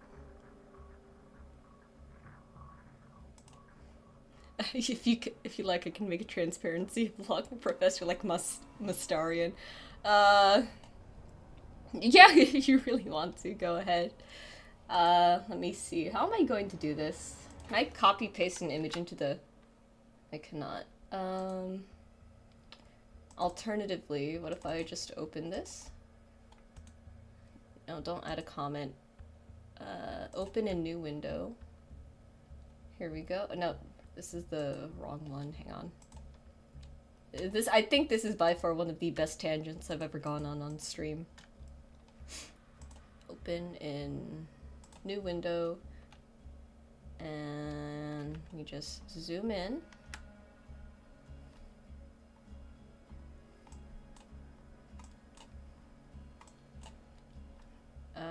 But that doesn't cut out the guy's name. Okay. This works. This works if I just... And... Creature... I forgot how to do this.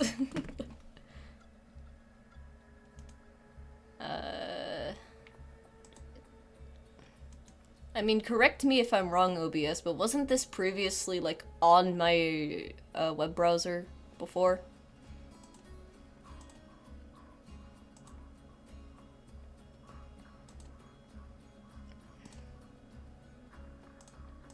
Oh, there we go.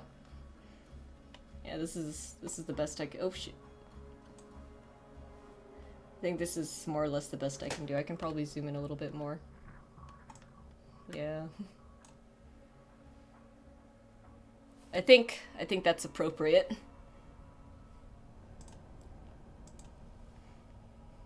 Oh, right. Yeah, enjoy, Long Professor. Again, do I feel bad for this a little bit, but after the horrible anguish that he put us through, and for honestly single-handedly killing my passion for computer science, Earthworm Jim is back. Oh man. This is when Twitch inevitably, like, bans me for online harassment, I think. But again, deserved. Alright. We've finally finished coloring one emote. It's time for me to render it. But yeah.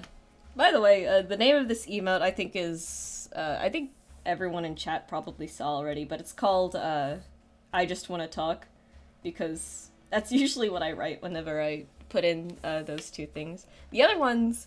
I know that you could see most of them, but there's one here that you can't really... Oh, thank you! I'm glad you're enjoying the emote. I hope everyone's gonna enjoy using it. If you sub to my channel, the only reason why you should sub is so you can use this anywhere. And I will pay you back for the subs.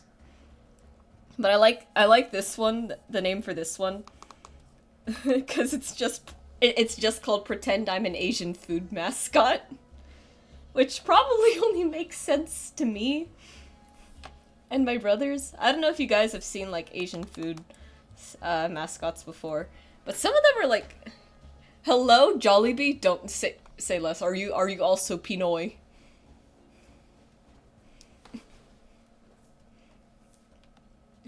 Yeah, Jollibee. Have you guys seen Jollibee? I love him so much. He's so kind. He's so kind looking with his face. But yeah, I like the name of that emote because it's just Pretend I'm an Asian Food Mascot. And oh, you're Viet Chinese. Oh, okay.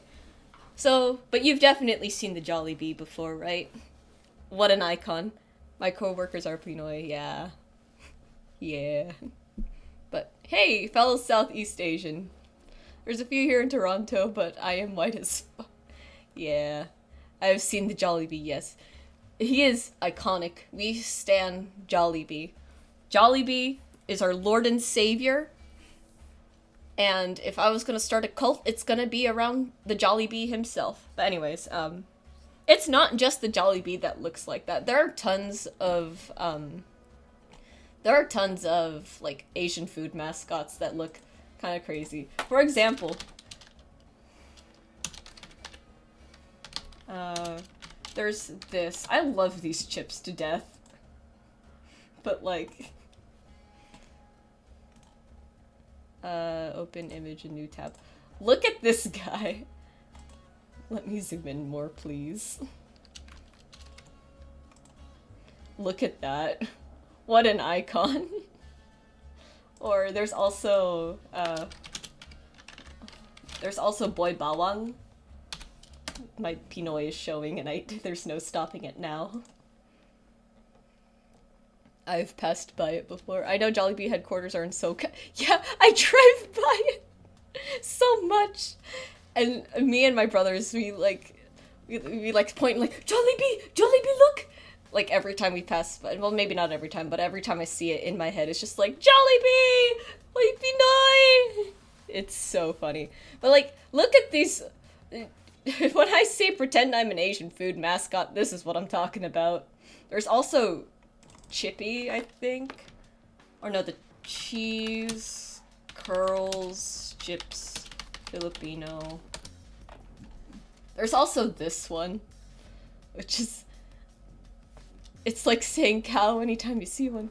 Bulldog noodle chicken. Is that another funny mascot to look at?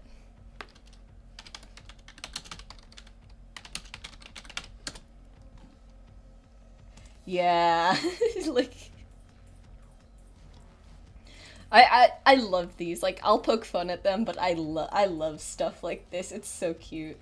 So when I say pretend I'm an Asian food mascot, that's exactly what this is referring to. I should make their effective mascots. Yeah, they're cute. They're iconic. Like, again, how are you gonna? The Jollibee looks so kind and friendly. How instantly like recognizable face, especially in this day and age. Like, how could you not? But yeah, I love it. I grew up with this stuff, so it's like, this is nostalgic.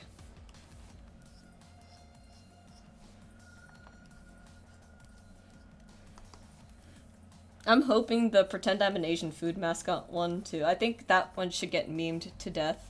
I think there should just be, what do you think your emote sells? Oh, that's a great question. It has to be food, huh? I don't know. I have like my little Sona here, but I never actually like it's just me, right? But I don't sell food. Maybe I should be Carl's Jr.'s new mascot. Like burgers and fries over here. It's just Filipino Carl's Jr. I think it should be knockoff Pocky. That's a good one. That's a good one. I think. Oh, and if we could like art brand it too. The kind that's actually better. Do you mean the Yan Yan? Or. Because I can't think of. I can't think of another like wafer covered in like chocolate cream type of thing. Do you guys have you guys heard of Yan Yan?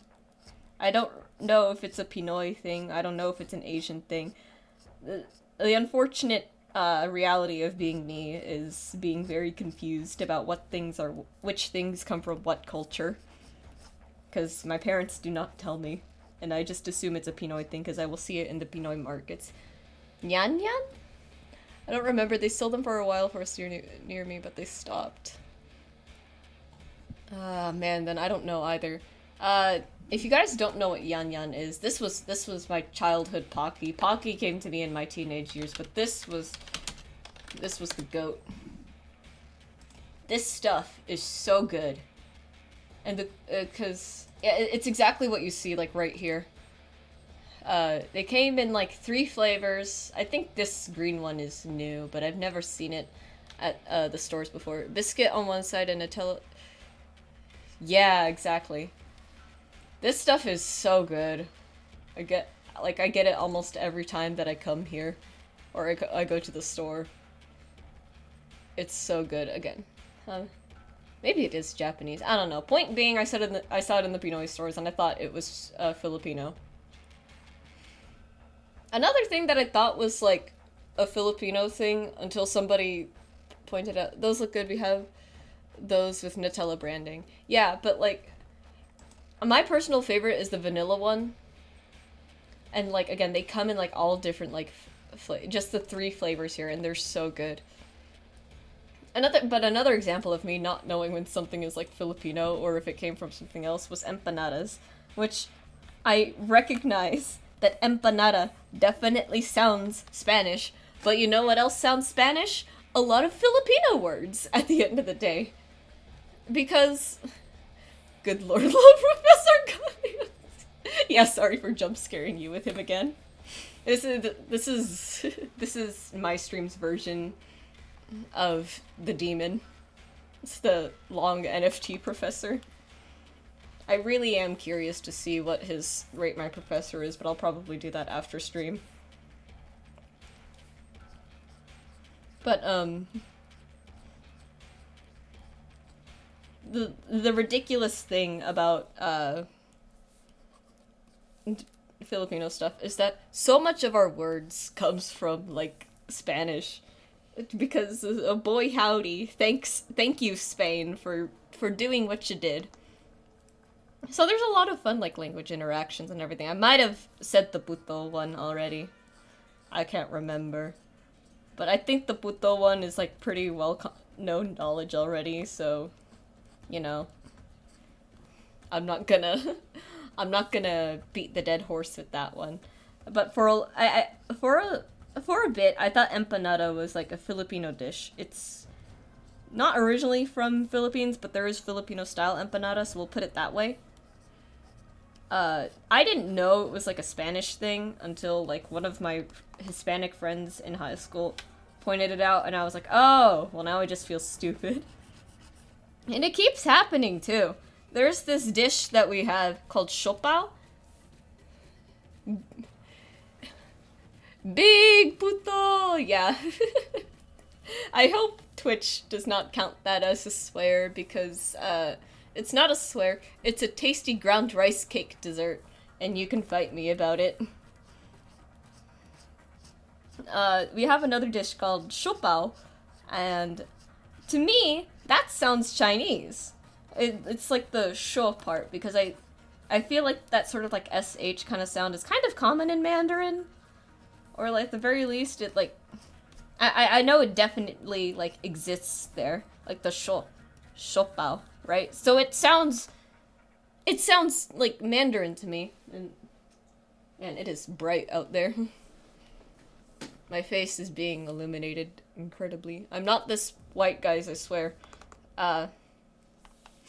So I asked my boyfriend at the time if he's had like siopao before or something to that effect, and he's like, "What is that?" And I'm like, "It's a meat bun with like, well, it's a meat bun. It's got ground pork in it. It's got other stuff in it sometimes. I don't know. I like to believe that it's a derivative of xiaobao. Yeah, that makes complete sense. It probably is. But apparently siopao itself is a Filipino thing, which I didn't know. Because when we get siopao, most of the time it's gonna come from stores like Chowking or Red Ribbon, and Chowking is it's a Filipino restaurant for sure, but they serve like Chinese fast food, if that makes sense. Like it's like when American stores have like Chinese fast food. Filipinos also. Good lord, Chowking! Yeah, exactly. It's like when American stores have like their own like Chinese fast food, like say Golden Chopsticks or Panda Express. Filipinos also have that. I think that's Chowking, because I've seen like actual Filipino food, and Chowking does not really like serve that. So I'm pretty sure it's Filipino, or it's Chinese fast food but Filipino style. I think that's what it is.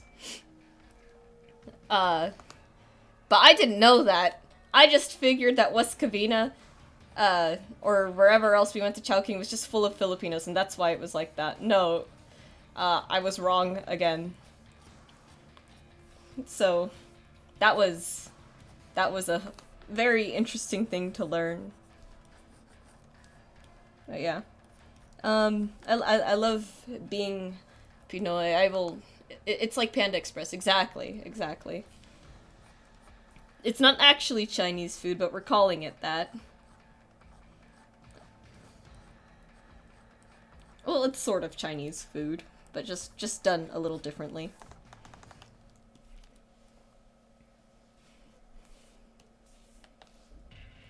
And food talk. Let's see. We've been going for a bit now. I think I'm gonna put shadows on the eyes first, and then I think I'm gonna get up to use the bathroom in a bit, because I did drink coffee today. so I should probably go do that. And I think a stretch break is also due, because I am shrimping like no one would believe. If you asked me right now if a shrimp fried this rice, I am the shrimp. And I indeed fried the rice. So let me get that color in there. I should probably be saving these so that the color looks more consistent across all the emotes, but I'm not going to remember to do that, so. And if I had to imagine, it's going to look pretty small anyway, so it's not going to matter too much. And if anyone knows how to actually upload the emotes onto Twitch, that would be great, because again, I looked in the creator dashboard and I was like, well, where is it? I don't see anything that says emotes, and but at the same time, I can't read, so.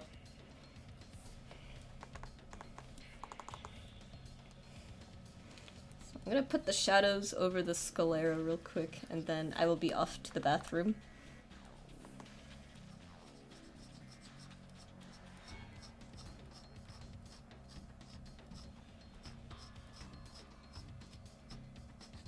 Yeah.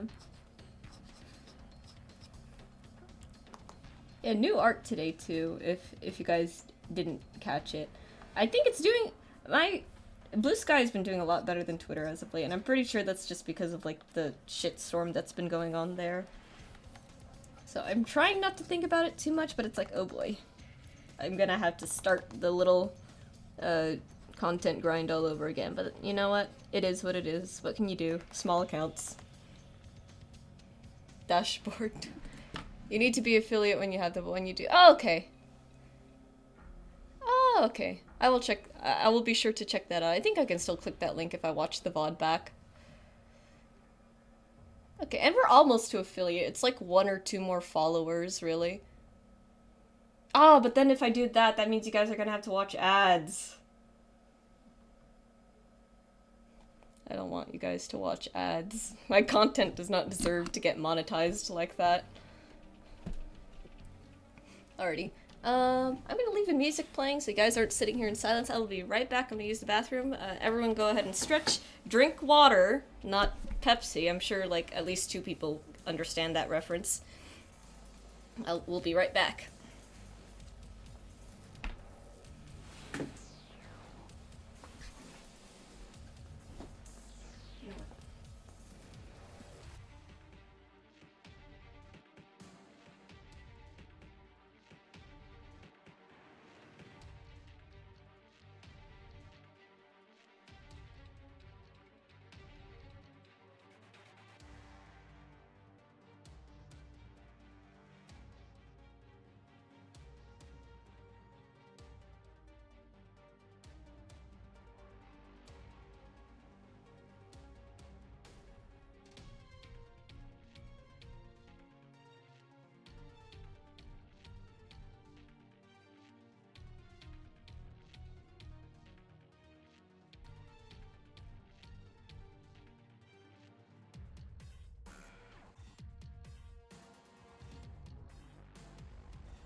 Okay.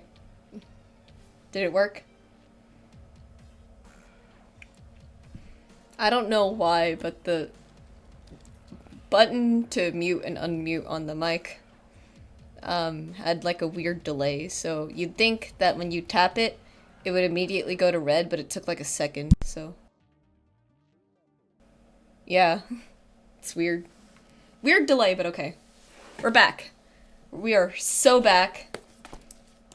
I will forever preach the wonderful benefits of water. Like, drinking as much of it as you like, and then not getting a UTI for not drinking enough of it.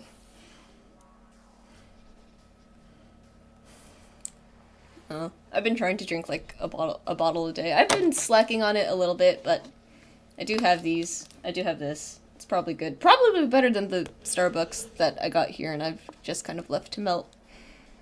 I'm sure Johnny won't be too upset at me for that. I promise I'll finish it.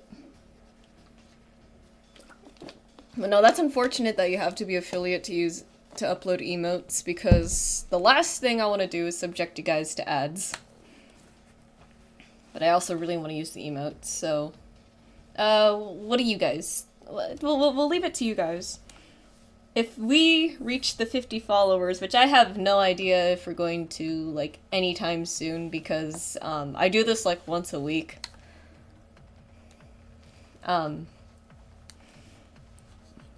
Would you guys be okay using or watching ads if it meant you could use the very silly emotes I've drawn?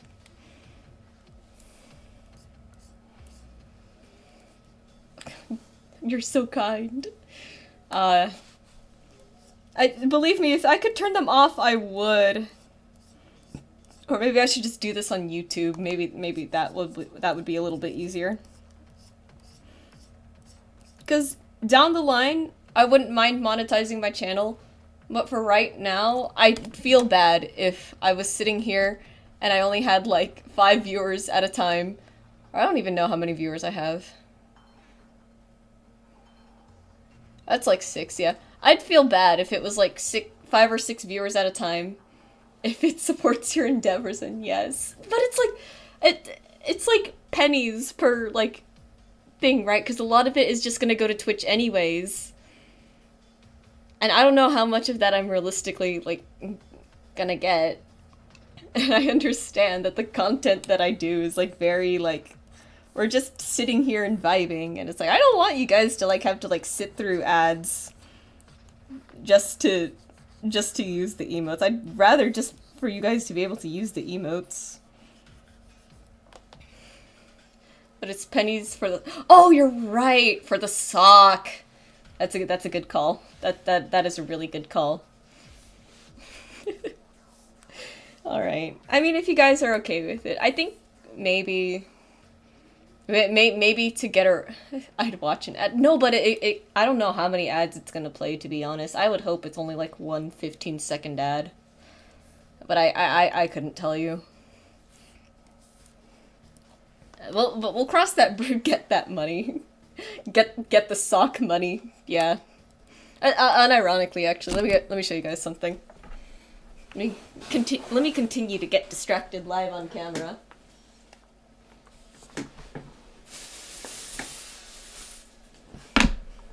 So, since you have control of how many ads, the frequency, subs don't get ads, so if the major draws emotes, then there's more incentive. Okay, that makes sense. That makes sense in my head. Alright. Tell your friends to follow me here so we can get emotes. They don't need to watch, just give me the follow, and we'll put the emotes up. That's the goal. So, I have a few things to show you guys. I got this as a little birthday gift in 9th grade. Very cute. It's a little kitty bank, right? I have had it for a while, and I've been filling it with like loose change for years. Now, I don't know if you know this, but at fast food restaurants, people drop a lot of change, and you know who especially drops a lot of change? Middle schoolers who don't know the value of their own money. Or who don't know the value of their own allowance, I should say, because it's not their money. They will just drop it. I kid you not. It's not just pennies that they're dropping. They are dropping, like, quarters and dimes. And then they leave, and they don't pick it up. And, which is insane to me, because I know if it was me in that position, if I heard that I dropped some change, I would absolutely be picking that shit up. But they leave, and they don't. And I'm like, well, that's an insane amount of, like, pocket change to drop. And it's not just 1 or 2 quarters. It'll be, like, 3 of them. So, the kitty bank got a little full. This is so heavy. This is unbelievably heavy. There's so much in here, and it was just overflowing, and I just had, like, all the coins that didn't fit just sitting around. So finally, I'm like, I should probably empty this out, because it's full. This is, like...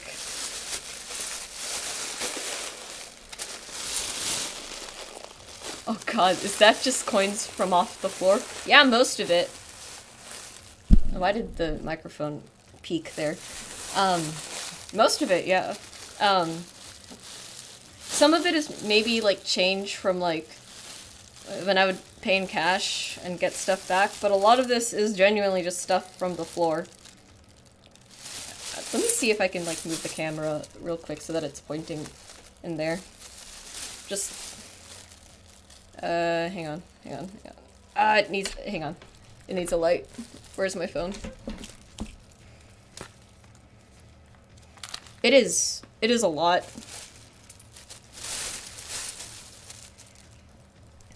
Like, not all of it is just the coins from, like, the middle schoolers or anything.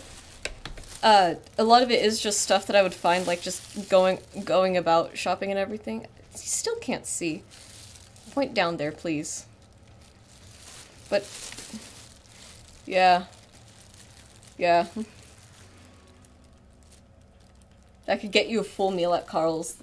Yeah, I'm pretty sure it's roughly about $20-something in here. Which is honestly impressive.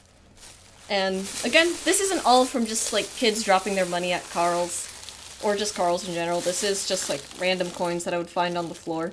And some of these I'm pretty sure is also foreign currency. But it is a lot. I could tie this up and beat someone to death with it. But the sock, 1, is more durable, and 2, has more control. Because it is pretty wide when it sits down. Yeah, every cent counts. Or maybe that's just the Filipino in me talking again. Maybe cents don't actually count, and I've just been traumatized into believing that it does.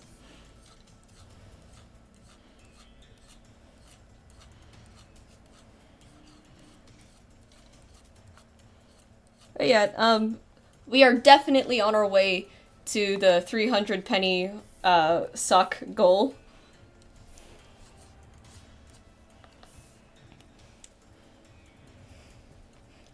I save up my coins and I use it to buy merch.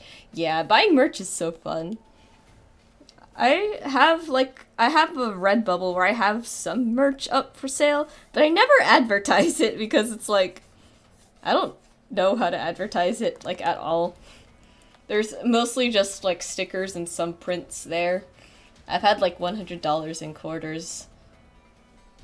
That's, like... Not 400 quarters, that would be insane. What is the math on that? So heavy, yeah, I'll believe that it's heavy. My dad, I know, likes collecting quarters. I know that was a whole phase that he went through at some point. And then Johnny had a period of time where he was collecting dimes, I think. Clive was collecting pennies. And then here's a real funny story. So I was, like, loosely collecting, like, coins, right? And I knew that they were collecting them, but it was like, it's like these small coins, and you don't even remember having them often, right? So, one day, I think not Clive, Dad and Johnny were counting his dimes, and then it's like, oh, Kyra, do you have any dimes? And it's like, yeah, let me go get my bank. So we opened that up. And it's like, okay, well, since Johnny $4 and a quarter, so it would be 400. Oh, I was right. Wow, that's surprising. Anyways, what happened was, it was like, okay, I empty out all my coins on the counter, and it's like, okay, well, since Johnny is collecting the dimes, we'll give your dimes to Johnny. But since I'm collecting quarters, I'll take your quarters. And since Clive is collecting pennies, we'll give these pennies to Clive. And I was just left with like nickels or something like that. It was something to that effect. I don't remember if we actually gave Clive the pennies. I really can't. But that happened, and I was just like, bruh, are you serious? It didn't feel like $100 in coins, to be honest, but it was, I'm assuming that's, continued to be, like, a lot. I kept accidentally pressing send. Mood!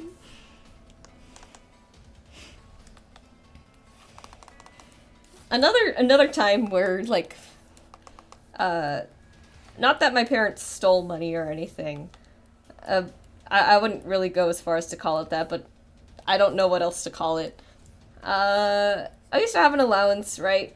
But because I was the type of kid that didn't really, like, spend that allowance on anything, it was all quarters, no other coins. I mean, at least it was, like, the second biggest coin to make it, like, in the US currency thing. Like, if we're not counting a dollar coin, because that's already a dollar. There's, like, the $half, and then there's the quarter. At least it was the quarter and not, like, $100 in pennies. That would be insane.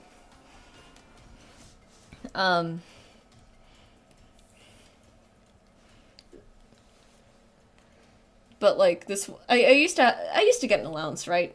But it was like a really small allowance that I wouldn't really like use for anything. So I would just like accumulate a lot of it because I wasn't really the type of kid to like go out and buy my own stuff, if that makes sense. Like, I never did what other kids did, where they would like walk to Target or bike to Target and then they would spend their allowance there or anything. That was never me. I was always like at school or at home, right?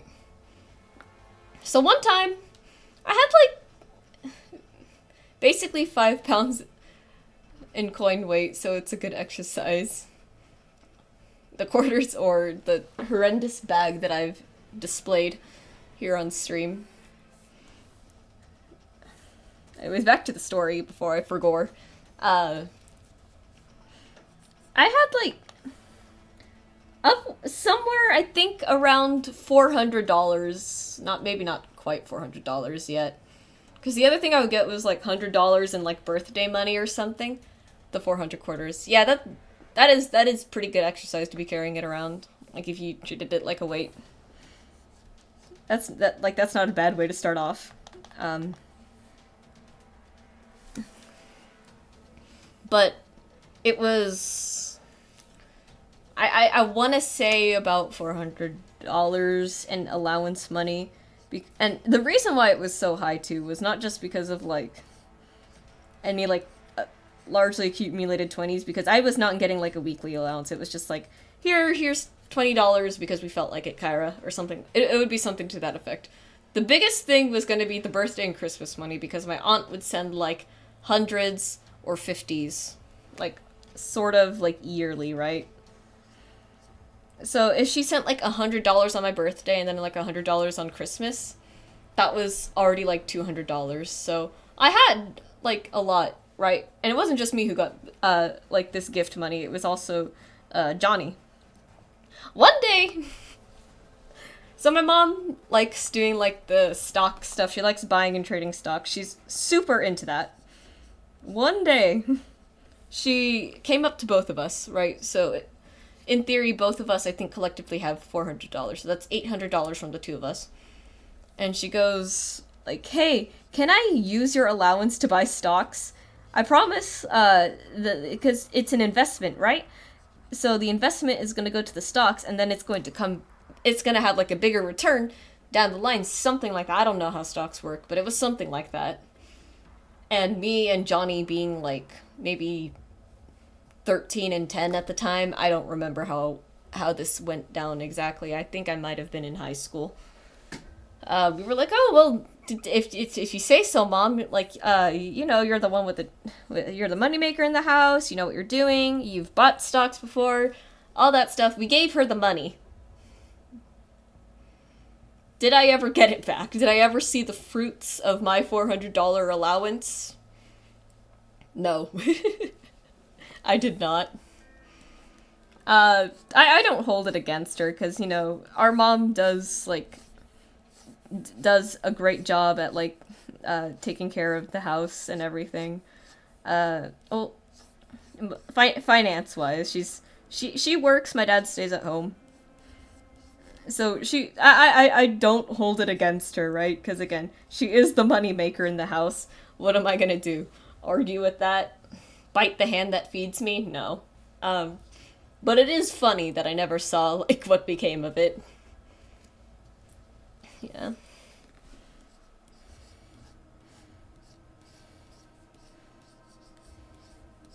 So that happened. And you know what? At least it was stocks and not crypto.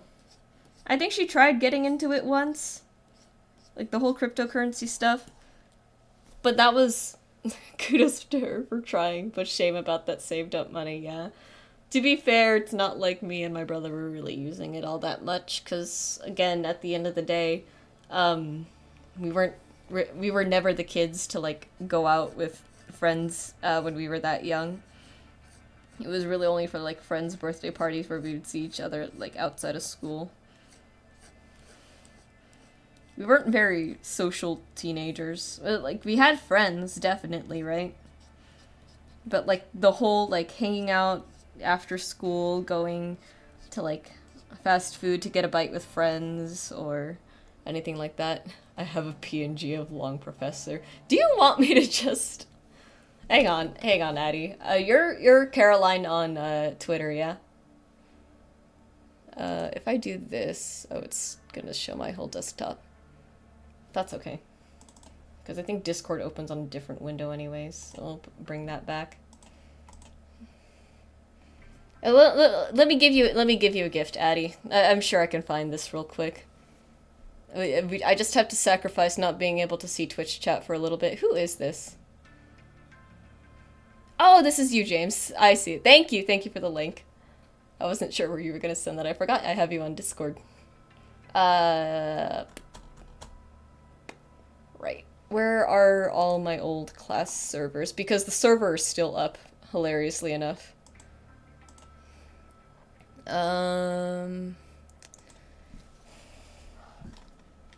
Just quick. No, let me...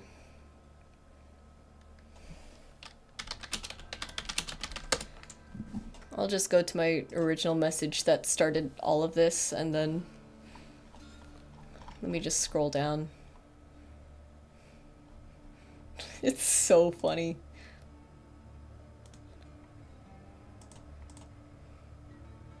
And this is the original image, right? Why is it so small? Were they all always this small? I guess they were. I can give you my Discord if you like. Time for chaos. Here, it's okay. I can just send it to you on Twitter. Real quick. Because I think I have your DM. And if I send this to the wrong person, they are going to be in for a surprise, which will be really funny to see on stream. Here we go. I think this is you. I'm gonna wait 5 seconds before I hit send, before I might accidentally curse a stranger with the image of Long Professor.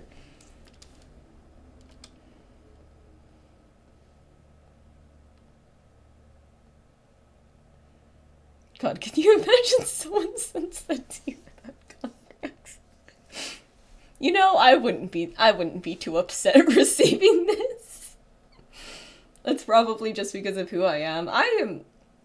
Do not come to me for, like, online safety. I got a wrong message text the other day for someone asking about, like, playing tennis with someone. And I was like, hey, I'm sorry, but this is the wrong number. I have a picture of my dog, though, right? And then we started talking. Turns out they live in LA. And I'm sitting there for a moment talking back and forth with this person, and I'm just like, maybe I shouldn't be giving my location out to strangers who accidentally texted me. I'd send this to you on Blue Sky, but Blue Sky messaging doesn't do images. Addie, this is you, right?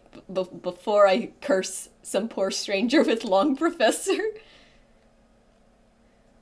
No, I don't think it was a scam. But I was very careful with, like, my messages, like, going forward with that conversation. But it was funny. Do not come... I have, like, no sense of self-preservation sometimes. I'm gonna send it. This is gonna be funny if it's the wrong person. New handle. Who dis? Oh, I didn't even notice that there were messages here. Thank you for the Imgur link. Oh, this is... this is wonderful. This is what... we have the full image of Professor now, though. Oh, shoot. I didn't mean to close that. Put this up. I've been messaging. I'm sorry, I didn't notice I had it up here. I'm not good with technology. There's a reason why I'm not a comp sci major. Alright, he's back. Long. But yeah, you're not a scam. Yeah, no, Addie's not a scam. Could never. I would trust any link that Addie sends to me. I'm sure that can only go... well, pray to God your account doesn't get hacked. I do put a lot of trust into accounts that I'm familiar with. I have no sense of self-preservation sometimes, and it horrifically shows because sometimes my brain is just turned off. I have enough to where it's like long con with the long con elaborate stories and conversations. It's a scam. Oh yeah, again. But I was careful with like my wording. I didn't give them my exact location. I didn't really like entertain like a lot of it. And they were inviting me to go play tennis with them, which I thought was funny. It's like that's a bold thing for you to ask across like the wrong number, but well, what am I gonna do? I don't think anything's really gonna come out of it. One of my favorite things that really shows my blatant disregard for my well-being, because I wouldn't call myself a social butterfly, but I do put a lot of trust into people more than I should. So, the game store that I work at, I'm not gonna say it's like LA bad, but it is not necessarily safe in a sense. You wouldn't feel comfortable walking around at night, right? At the very least. Like here in my stupid little suburban city, I'd feel pretty safe walking at night in the neighborhood at least. Maybe not so much towards like the more commercial areas, but this place, it's like, you probably don't want to walk around at night.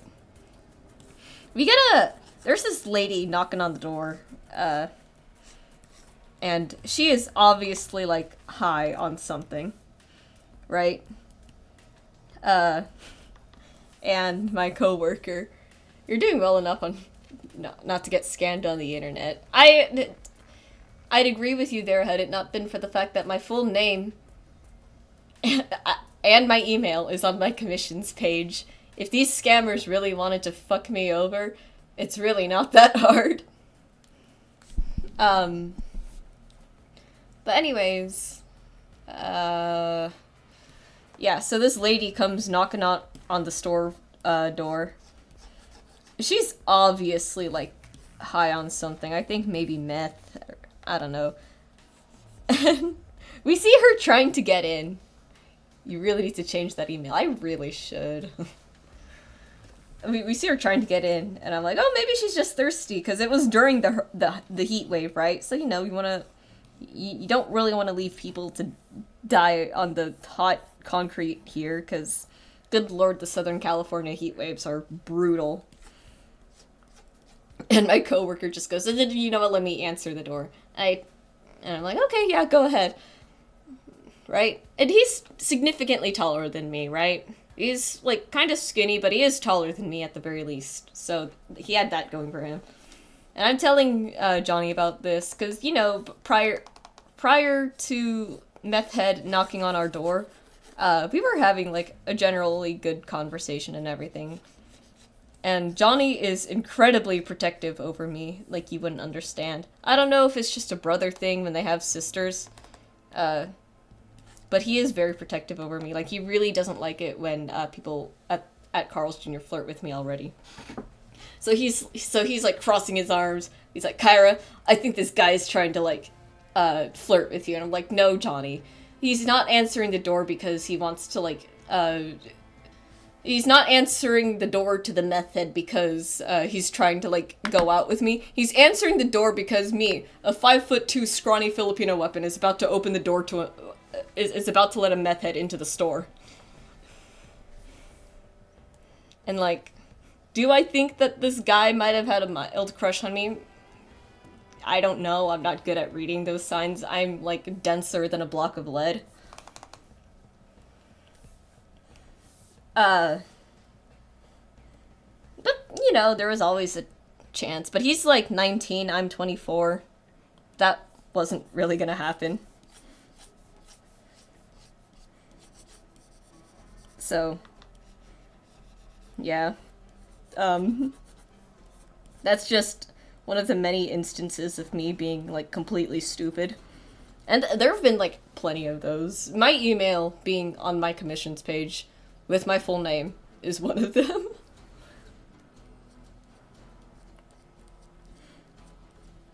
I think what I can do at the very least, though, is change my PayPal email to like the other business email that I don't use. I can change it to that. And that should work out fine because, you know, I don't want to like. I still want a way for people to like contact me if somehow like Discord or DMs aren't working. But and my main email is the one that's connected to like the inbox on my phone, which is where I'm most likely gonna see it. But you know, it is what it is. I know one time Johnny said it's a good thing you do the face cam, Kyra, because if you didn't, there's like there might be like an audience of people who try to like get my face and like dox it online. Uh, which like yeah, it's like I'm just gonna dox myself before somebody else can dox me, which I think is a decent enough mindset for me personally to have because, one, I'm just a guy, or I'm just a person who lives in Southern California. I sign my emails only with my first name. I hope the receiver doesn't notice my last name in the email address. Mood. I mean, because here's my thing. If I put my full name into the Google search bar right now, I'm not... and I have to be signed out of my Google account to do this. I'm not going to find anything. And, like, I think every single person who shares my name is going to be, like, in a different part of the world. So, it's not that I'm completely untraceable on the internet. It's that, like, the more personal stuff that I use a fake last name. I've never posted a selfie in my life. And yeah, that's fair. There, like I said, this is... It led me to a Germantown mayor. Exactly. like, I'm not concerned about it because... Yeah, this is... If you're traumatized about it, that's absolutely understandable. Because at the end of the day, this is a personal thing, preference for me. I'm not saying anyone should do this. But in my head, I've never had, like, this kind of thing, like, threatened against me online. Like, oh, I'm gonna leak your IP address. And I'm like, yeah, and you're gonna spend, like, how much money to fly over to my location and do what to me? What do you have to gain? I am a tiny, tiny person on the internet. There's nothing to gain from me being doxxed. There is nothing to gain from posting my face online. And it's not like I haven't posted my face online before. Like, the scammers asking for my email address is so funny to me because it reminds me of that one Faylene Sen video. So Yeah, no, that's completely fair. The original size of Long Professor's tiny. I didn't realize it was that tiny because I had only ever really looked at it on my phone. My bad. Yeah, if you had IRL stalkers, that's completely understandable. Again, it's just I haven't really like had an instance really where um I feel uncomfortable putting myself out here like this. Which I'm thankful for. Yes, I'm still watching. Stop pausing my music. Um, which I'm thankful for personally, right? Like this is, at the end of the day, I recognize that me doing this is kind of like a privilege that I have. And I would never say that everyone should be doing this, but you know, I haven't really had an experience where this is going to be a mistake. And if this does end up like getting out of hand, then well, um, we delete things and we move on to like a different space, and we have law enforcement. I do want to post my cosplay though, so I think maybe I'll give it a try. I mean, that's all up to you. Again, if you have IRL stalkers, I get it. I have had at least one stalker, but it was a very like mild thing, and that's going to be a whole other tangent. So I need to finish up like what I'm saying here first before I move on to that one, because that one's a little heavy. Full of all kinds of lore. We're getting wonderful knee lore drops today. But yeah, again, it is a personal preference kind of thing. And the people asking for my email because they want to scam me is just so funny to me, because it's not like I hide this information. If you took 2 seconds, you could. It takes 2 clicks to find my email, right? You click on my profile on either Blue Sky or Twitter, you scroll down to my commissions, and you open my commission rules. It's right there, in plain sight, right? But to combat that, I at the very least do have like 2-factor verification. I think across everything, for the most part. Statistically, people you know IRL are more dangerous than people online, so it's not necessarily a risky thing to exist online. Exactly. Like, people who know you IRL are just like it's not that I walk around like paranoid or anything, but those are the people who actually know me, so if they wanted to do something, it would be them.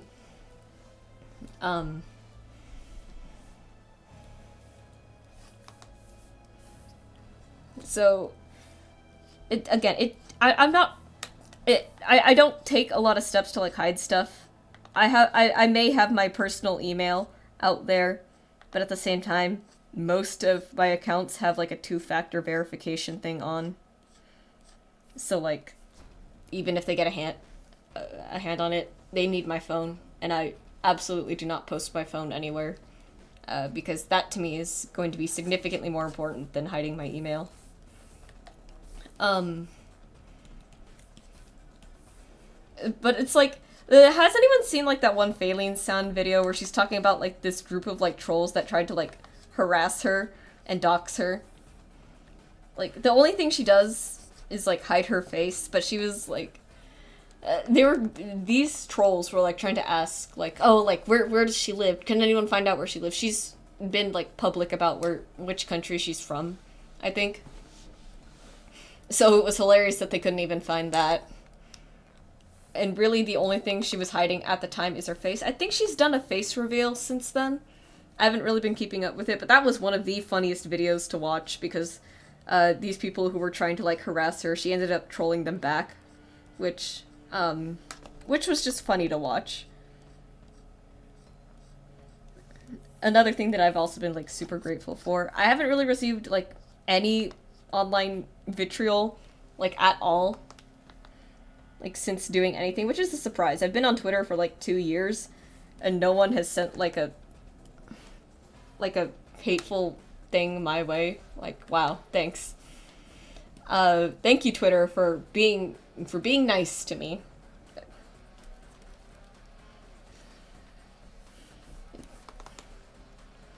I'm sure people have like mean things to say. They probably just think my account is small enough, and they just like move on because it's like, this person isn't worth my time. That's probably what it is.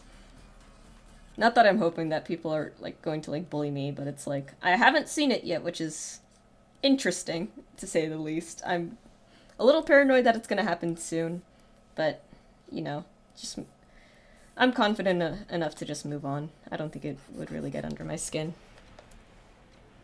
So I mentioned a stalker like a few minutes ago. This is this is gonna be this is probably the most insane piece of lore that I have about myself. Um, let's see. So back in high school, uh, we do a thing where every semester lunches will swap. So if you had lunch A, I've never really gotten into drama online either, but I consider myself lucky. But it's probably because I'm still small. Yeah, it like that's the great part about being a small account, right? You don't really get a lot thrown your way. So I'm definitely thankful for that. Um, you know what? Let me turn my mic sensitivity just a little down. That because I see it like peek into the red sometimes. If I'm assuming the thing is still fine, if I just leave it there. But anyways,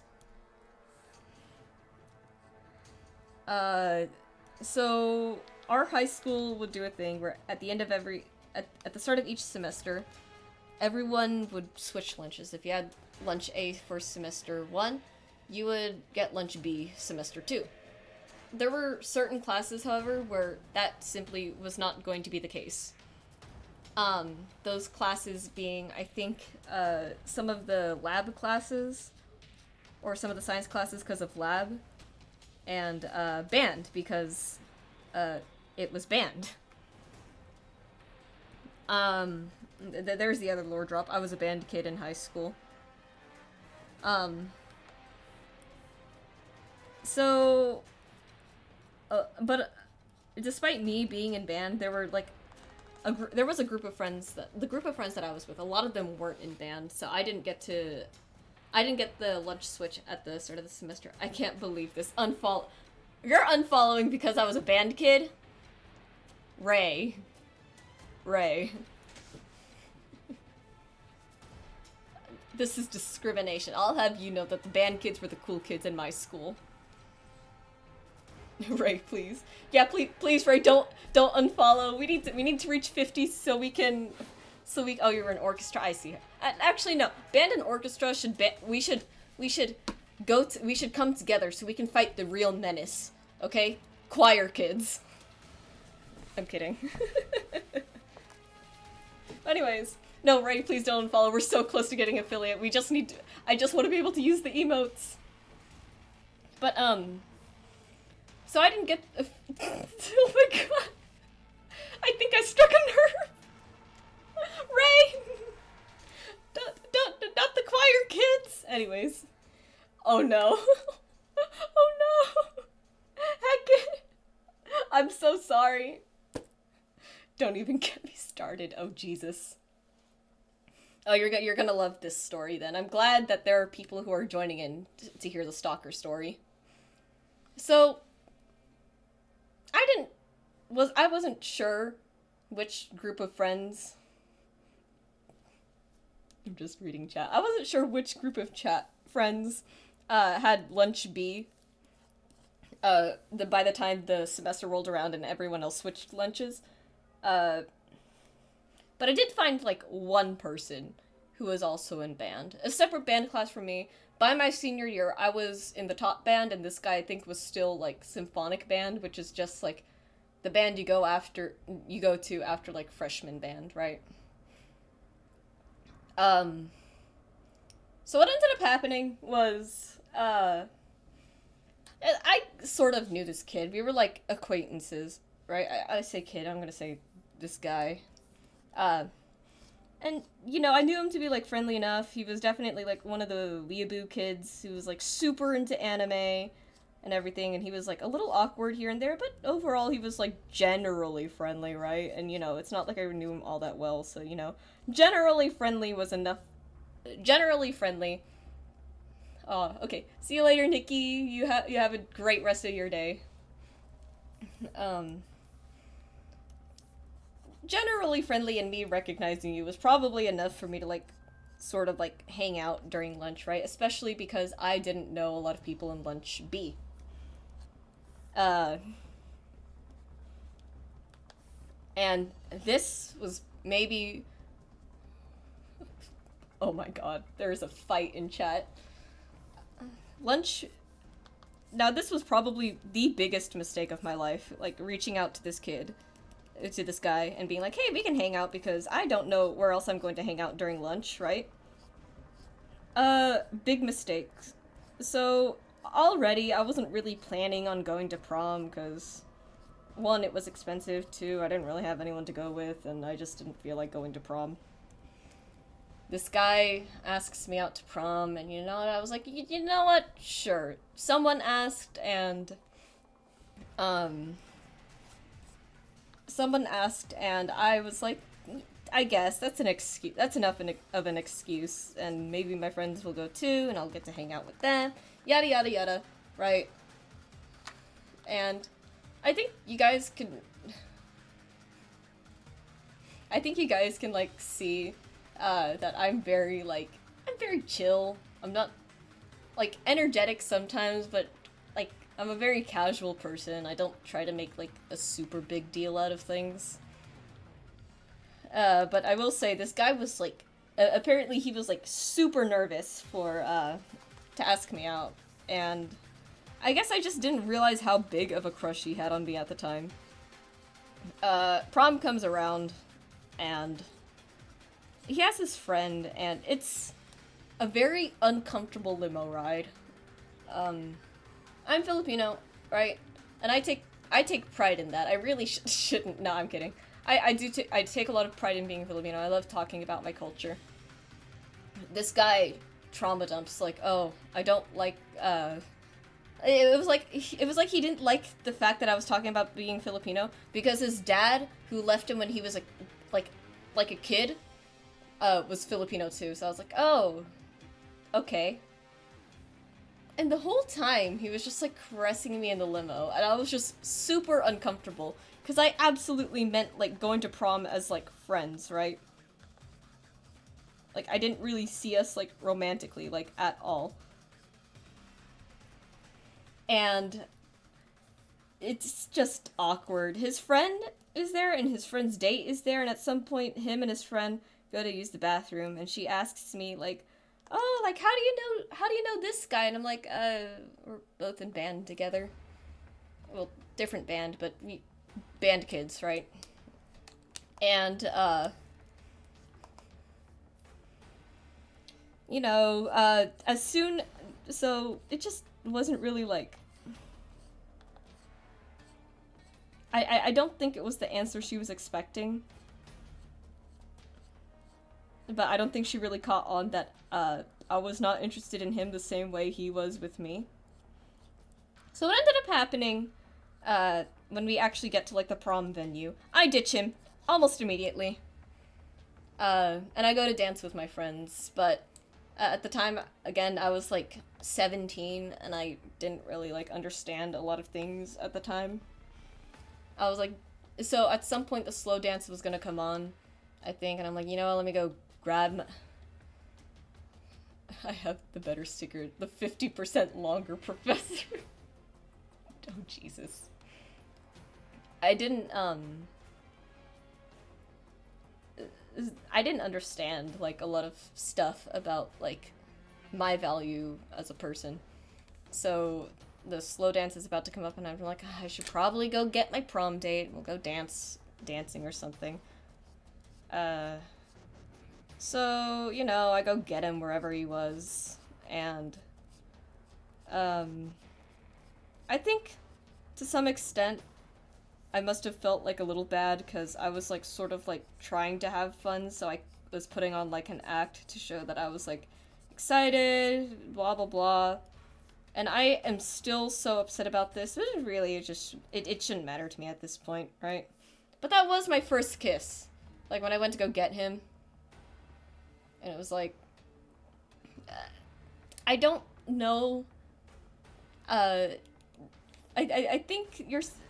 At the time, obviously I don't really have feelings for this guy, right? And I'm just kind of like going along with stuff. I felt absolutely nothing, and it was to the point where I was like, you know what? Maybe my assumption that I had back in sophomore year, that I might be aromantic might be true.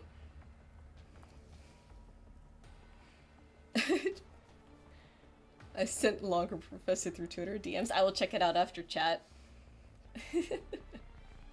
Ray, I hope you were. I hope you were here to see longer professor, or to hear the NFT professor story, because oh boy, you're gonna love that one. I'll probably clip that whole segment and upload it on YouTube. But anyways, I didn't. Shoot, hang on. Navigator, and then layers. I accidentally closed all of that, huh?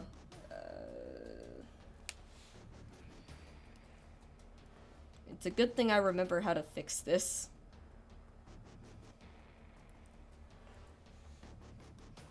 I was not unfortunate. I'll upload it to YouTube. You're gonna get a kick out of that one. I didn't feel anything, and it was like so bad to the point where I was like, maybe I am actually aromantic. Maybe I just actually cannot really have romantic feelings for anyone. But you know, I'm like trying to be polite, play it up, and slow dance, blah blah blah, another kiss, and then I have to pull him aside and be like, hey pal, hey buddy, I think I'm aromantic and I don't actually like you all that much. So the answer is no, I kind of don't want to go out with you. But, you know, I tried to be nice about it, and I was like, you know, you should really find someone who actually feels the same way.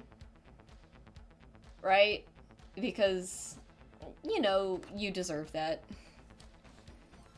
And then he goes, well, that speech you gave actually sounded pretty romantic, so I think we should just give it a try.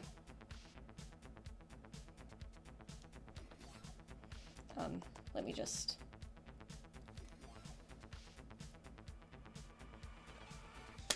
Now, looking back on it now, I absolutely should have punched him in the face for this.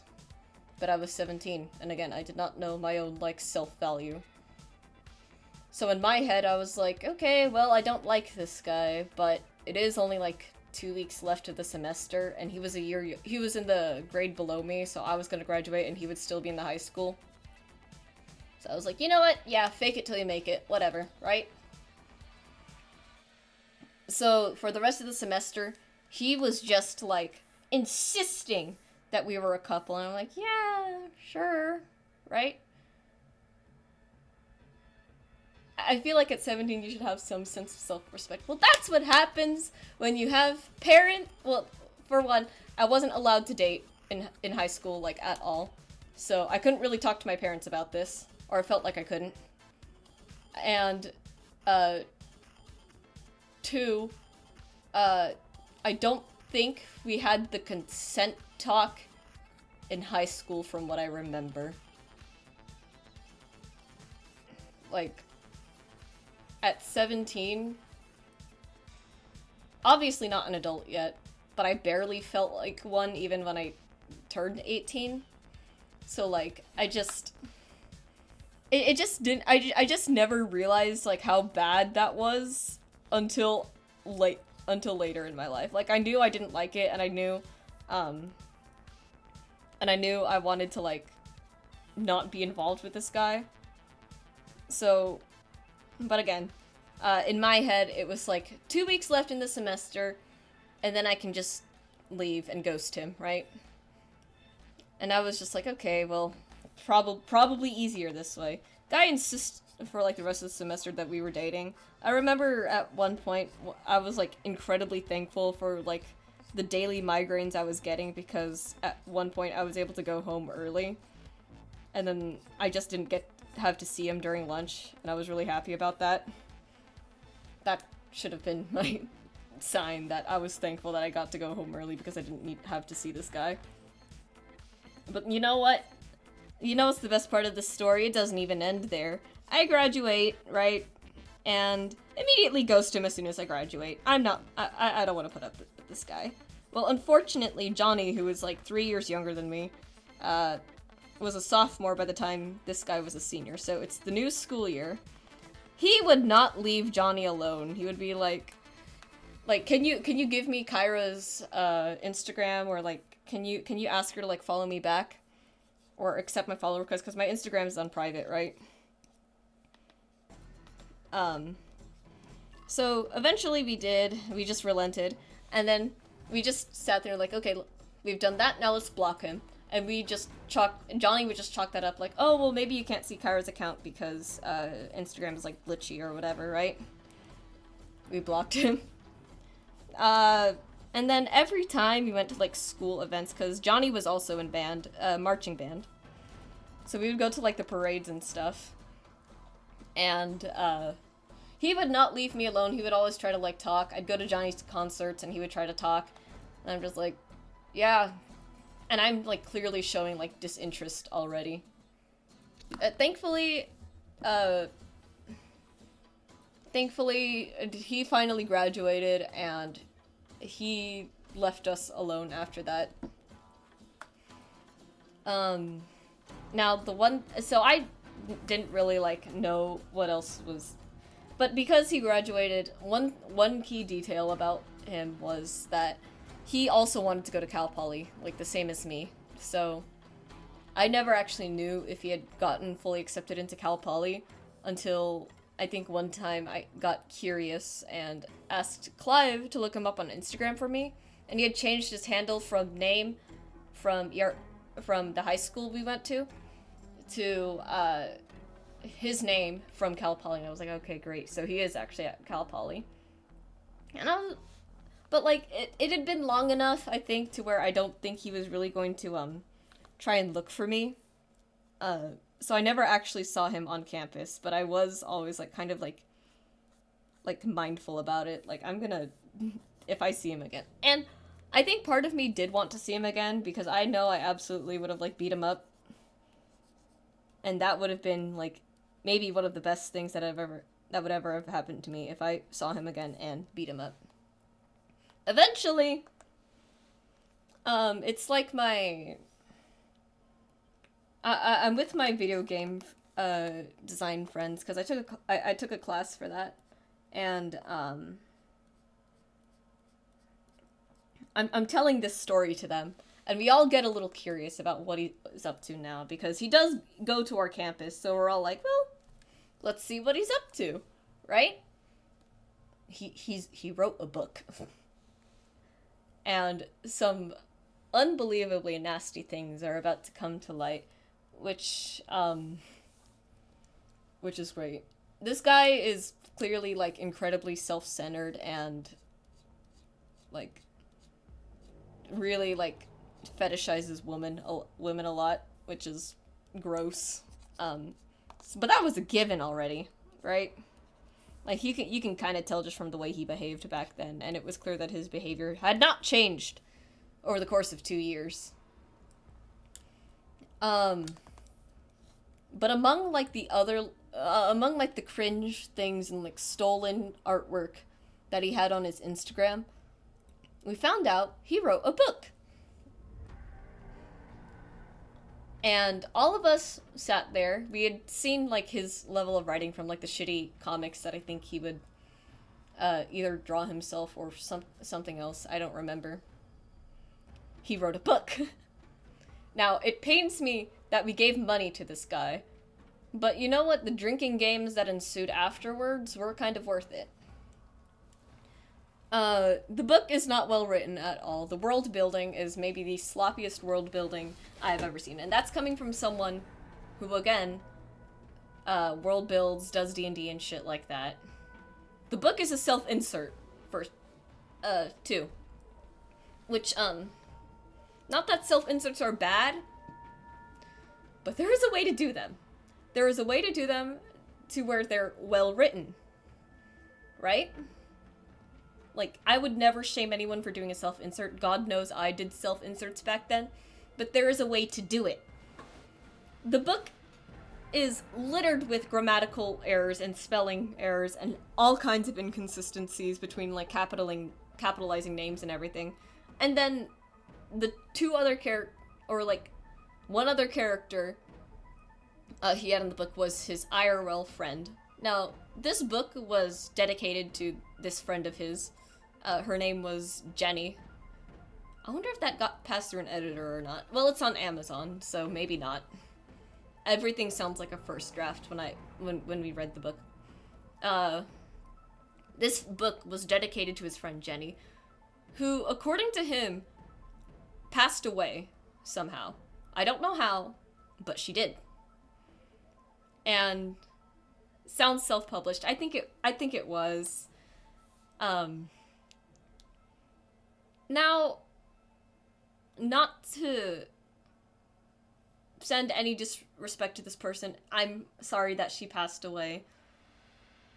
But I think if he had written this book about, like, if I was the one who died, and then this was the book that he dedicated to me, I would have risen from the grave and beat and curb stomped his ass into the sidewalk because of the way, especially the way that he wrote me. And I'm gonna put a trigger warning right here for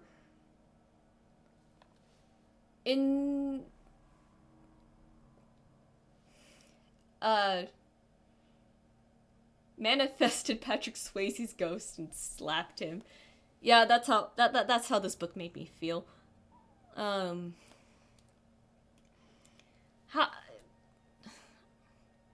Bugger, I have to go. Great time zone, everyone. Alright. Best of luck at work, Heckett. Hope you have a great day and take care. Yes. Hugs and kisses for everyone in chat. But, I don't know if I'm allowed to say this without getting flagged, but the Jenny character, trigger warning, and thankfully the scene was not written out. I'm gonna put a trigger warning here for PDF Ilya, and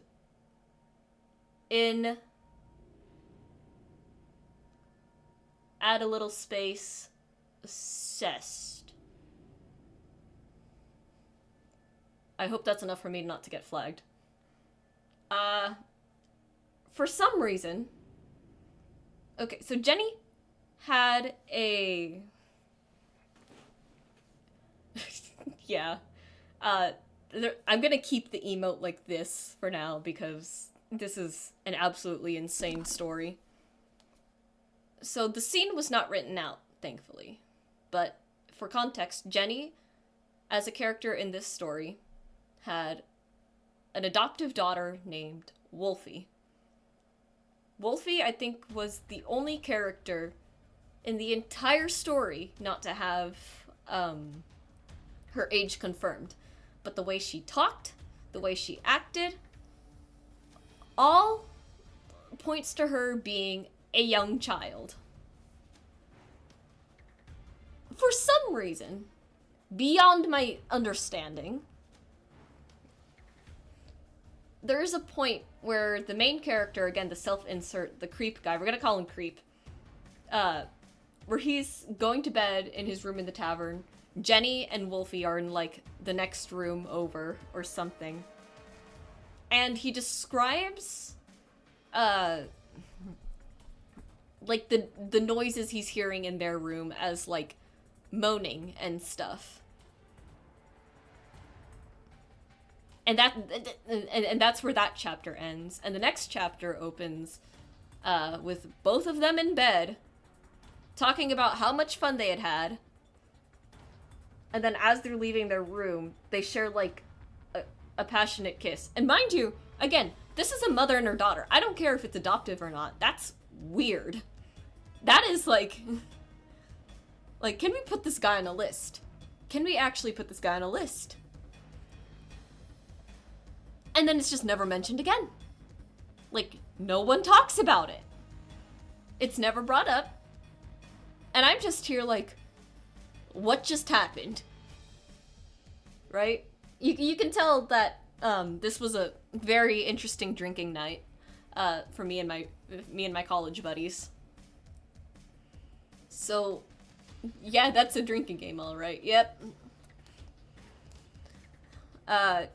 And honestly, just there were so many red flags with this guy that I'm gonna get into now that I didn't know about until after I had graduated and left and ghosted his ass. Apparently during his senior year, so this is Johnny's freshman year, and Johnny was not the person involved in this, thankfully, but allegedly, and I'm throwing a big allegedly over this because I wasn't there to confirm it, and Johnny had heard it from someone else. In marching band, we all stand in a block formation, right? Like just one student after the other, row by row, column by column. Apparently in front of him, a freshman, she had her bra strap, like kind of like hanging, like over her shoulder and like around her arm. You know how they come loose, right?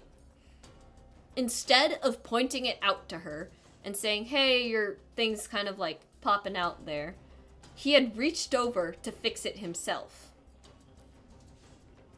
Like, what the fuck? Insanely gross behavior. And again, he was the type of guy who absolutely would not take no for an answer. He had done it once with me when I told him, like, hey, I don't really see us in a relationship, and he was apparently doing it with another girl after I had graduated.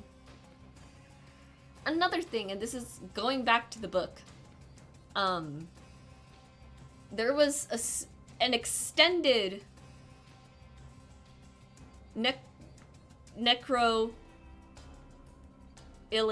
scene that was very, like, non-con, and it was like, why is this prolonged, right? You can write about stuff like that, right? But there is a difference between, like, being tasteful and adding something to a conversation, being, like, constructive and, like... I mean, I can see it as I'm trying to be helpful gesture, but this isn't how you go about it. Yeah, exactly. Absolutely. And again, he was a senior at the time when that happened, so already just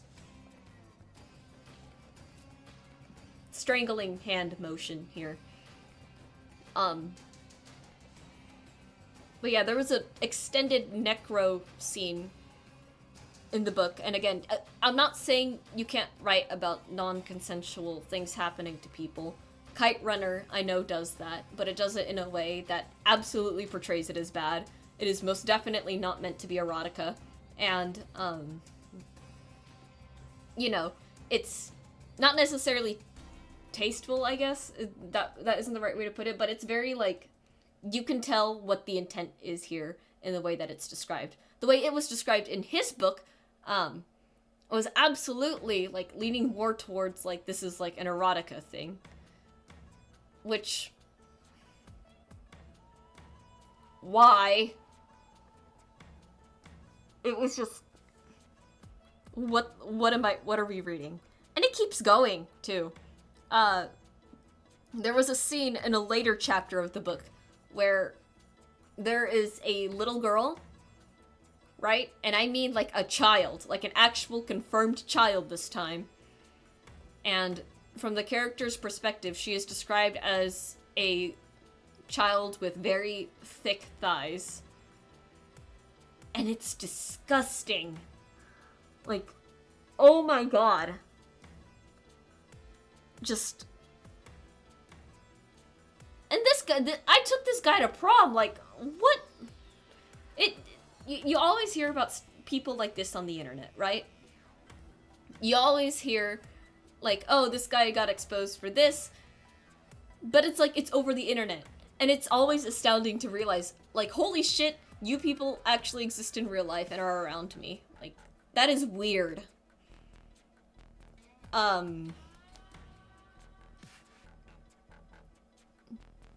And, like, you know, my first instinct is, I'm gonna report this guy to the fucking cops, but, to my knowledge, he doesn't actually, like, he's never actually done anything that's, like, convictable, I think. So, you know, what can you do? But it's just, it's insane to me that people like this exist, because I cannot wrap my head around how you could write all of that down and think it was okay. Like, the crazy thing too is that he had paid like a few celebrities to shill his book, and then he went on like a whole like insane like just meltdown on his Instagram stories when he published his book and no one was talking about it.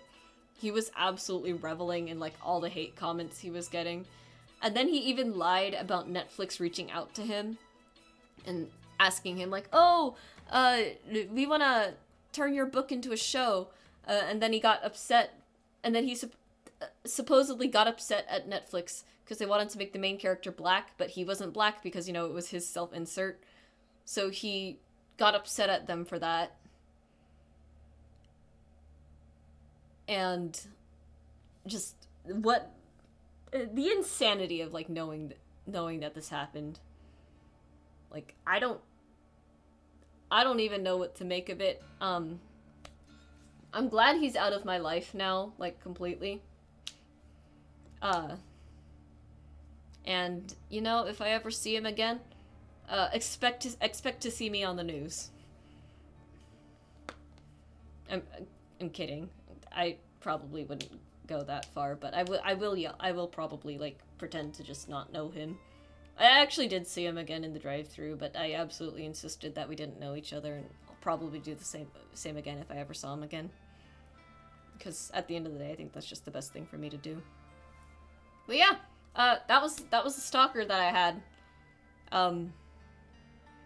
That is probably the most insane piece of lore, about me. So, yeah, big yikes. Big I just want to talk moment. What a way to end stream.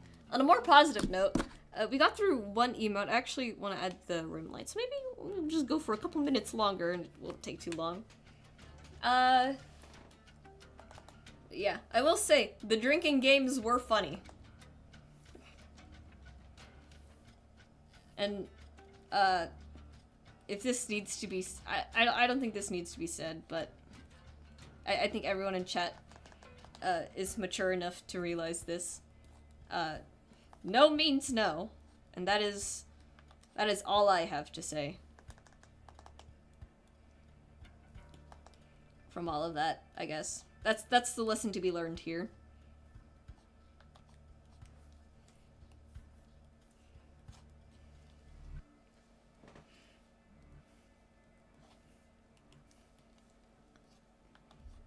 Me and Clive have, like, talked about, like, reading the book on stream, but I guess I shouldn't dox him. I will be the bigger person about this, but I will talk about the book. Whenever I can, if I can, like, remember, like, all the shitty things from it. Sorry, but I have to ask, don't you want to continue the shadow further down the right strand? No, I think what you're looking at... Oh, shoot. I'm drawing the rim lights on the same layer as the highlights. That's not how that's supposed to go. If you're talking about this spot, that is the highlight. What I can do is I can, like, sort of, like, blend it in a little bit more, because it is definitely, like, kind of just a line there, but... That is generally how my, No, other side? The shadow or the highlight, because I think shape-wise, it makes the most... This already makes the most sense.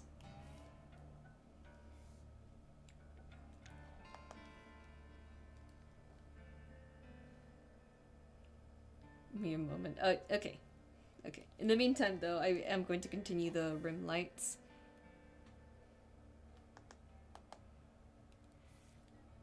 Yeah. I won't dox him, I won't say what the book is called. He doesn't need any more attention. This is definitely just one of those instances where it's just it's just better to let him die in obscurity. Sent via Discord. Okay. There's a decent chance I might be stupid, Kira. Don't worry. Oh shoot, my dad needs me. I probably can't do the rim lights right now. Discord.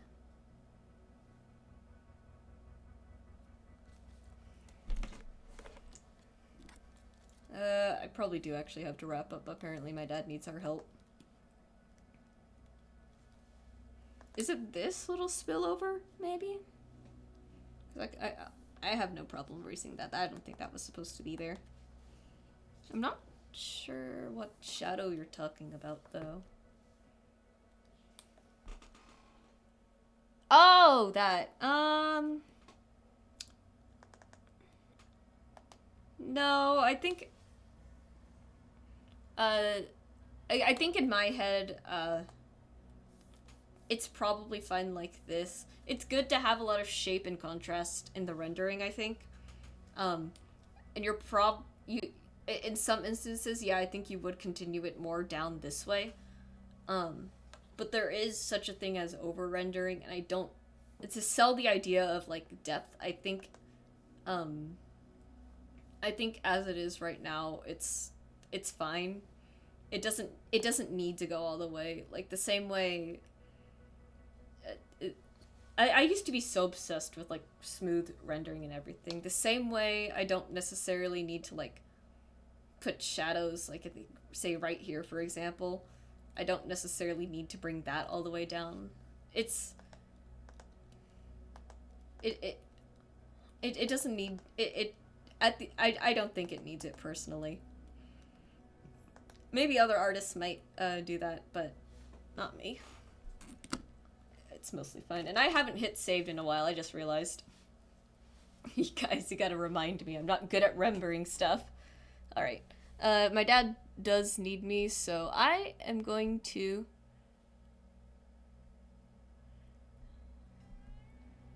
Okay, I have to wrap up here.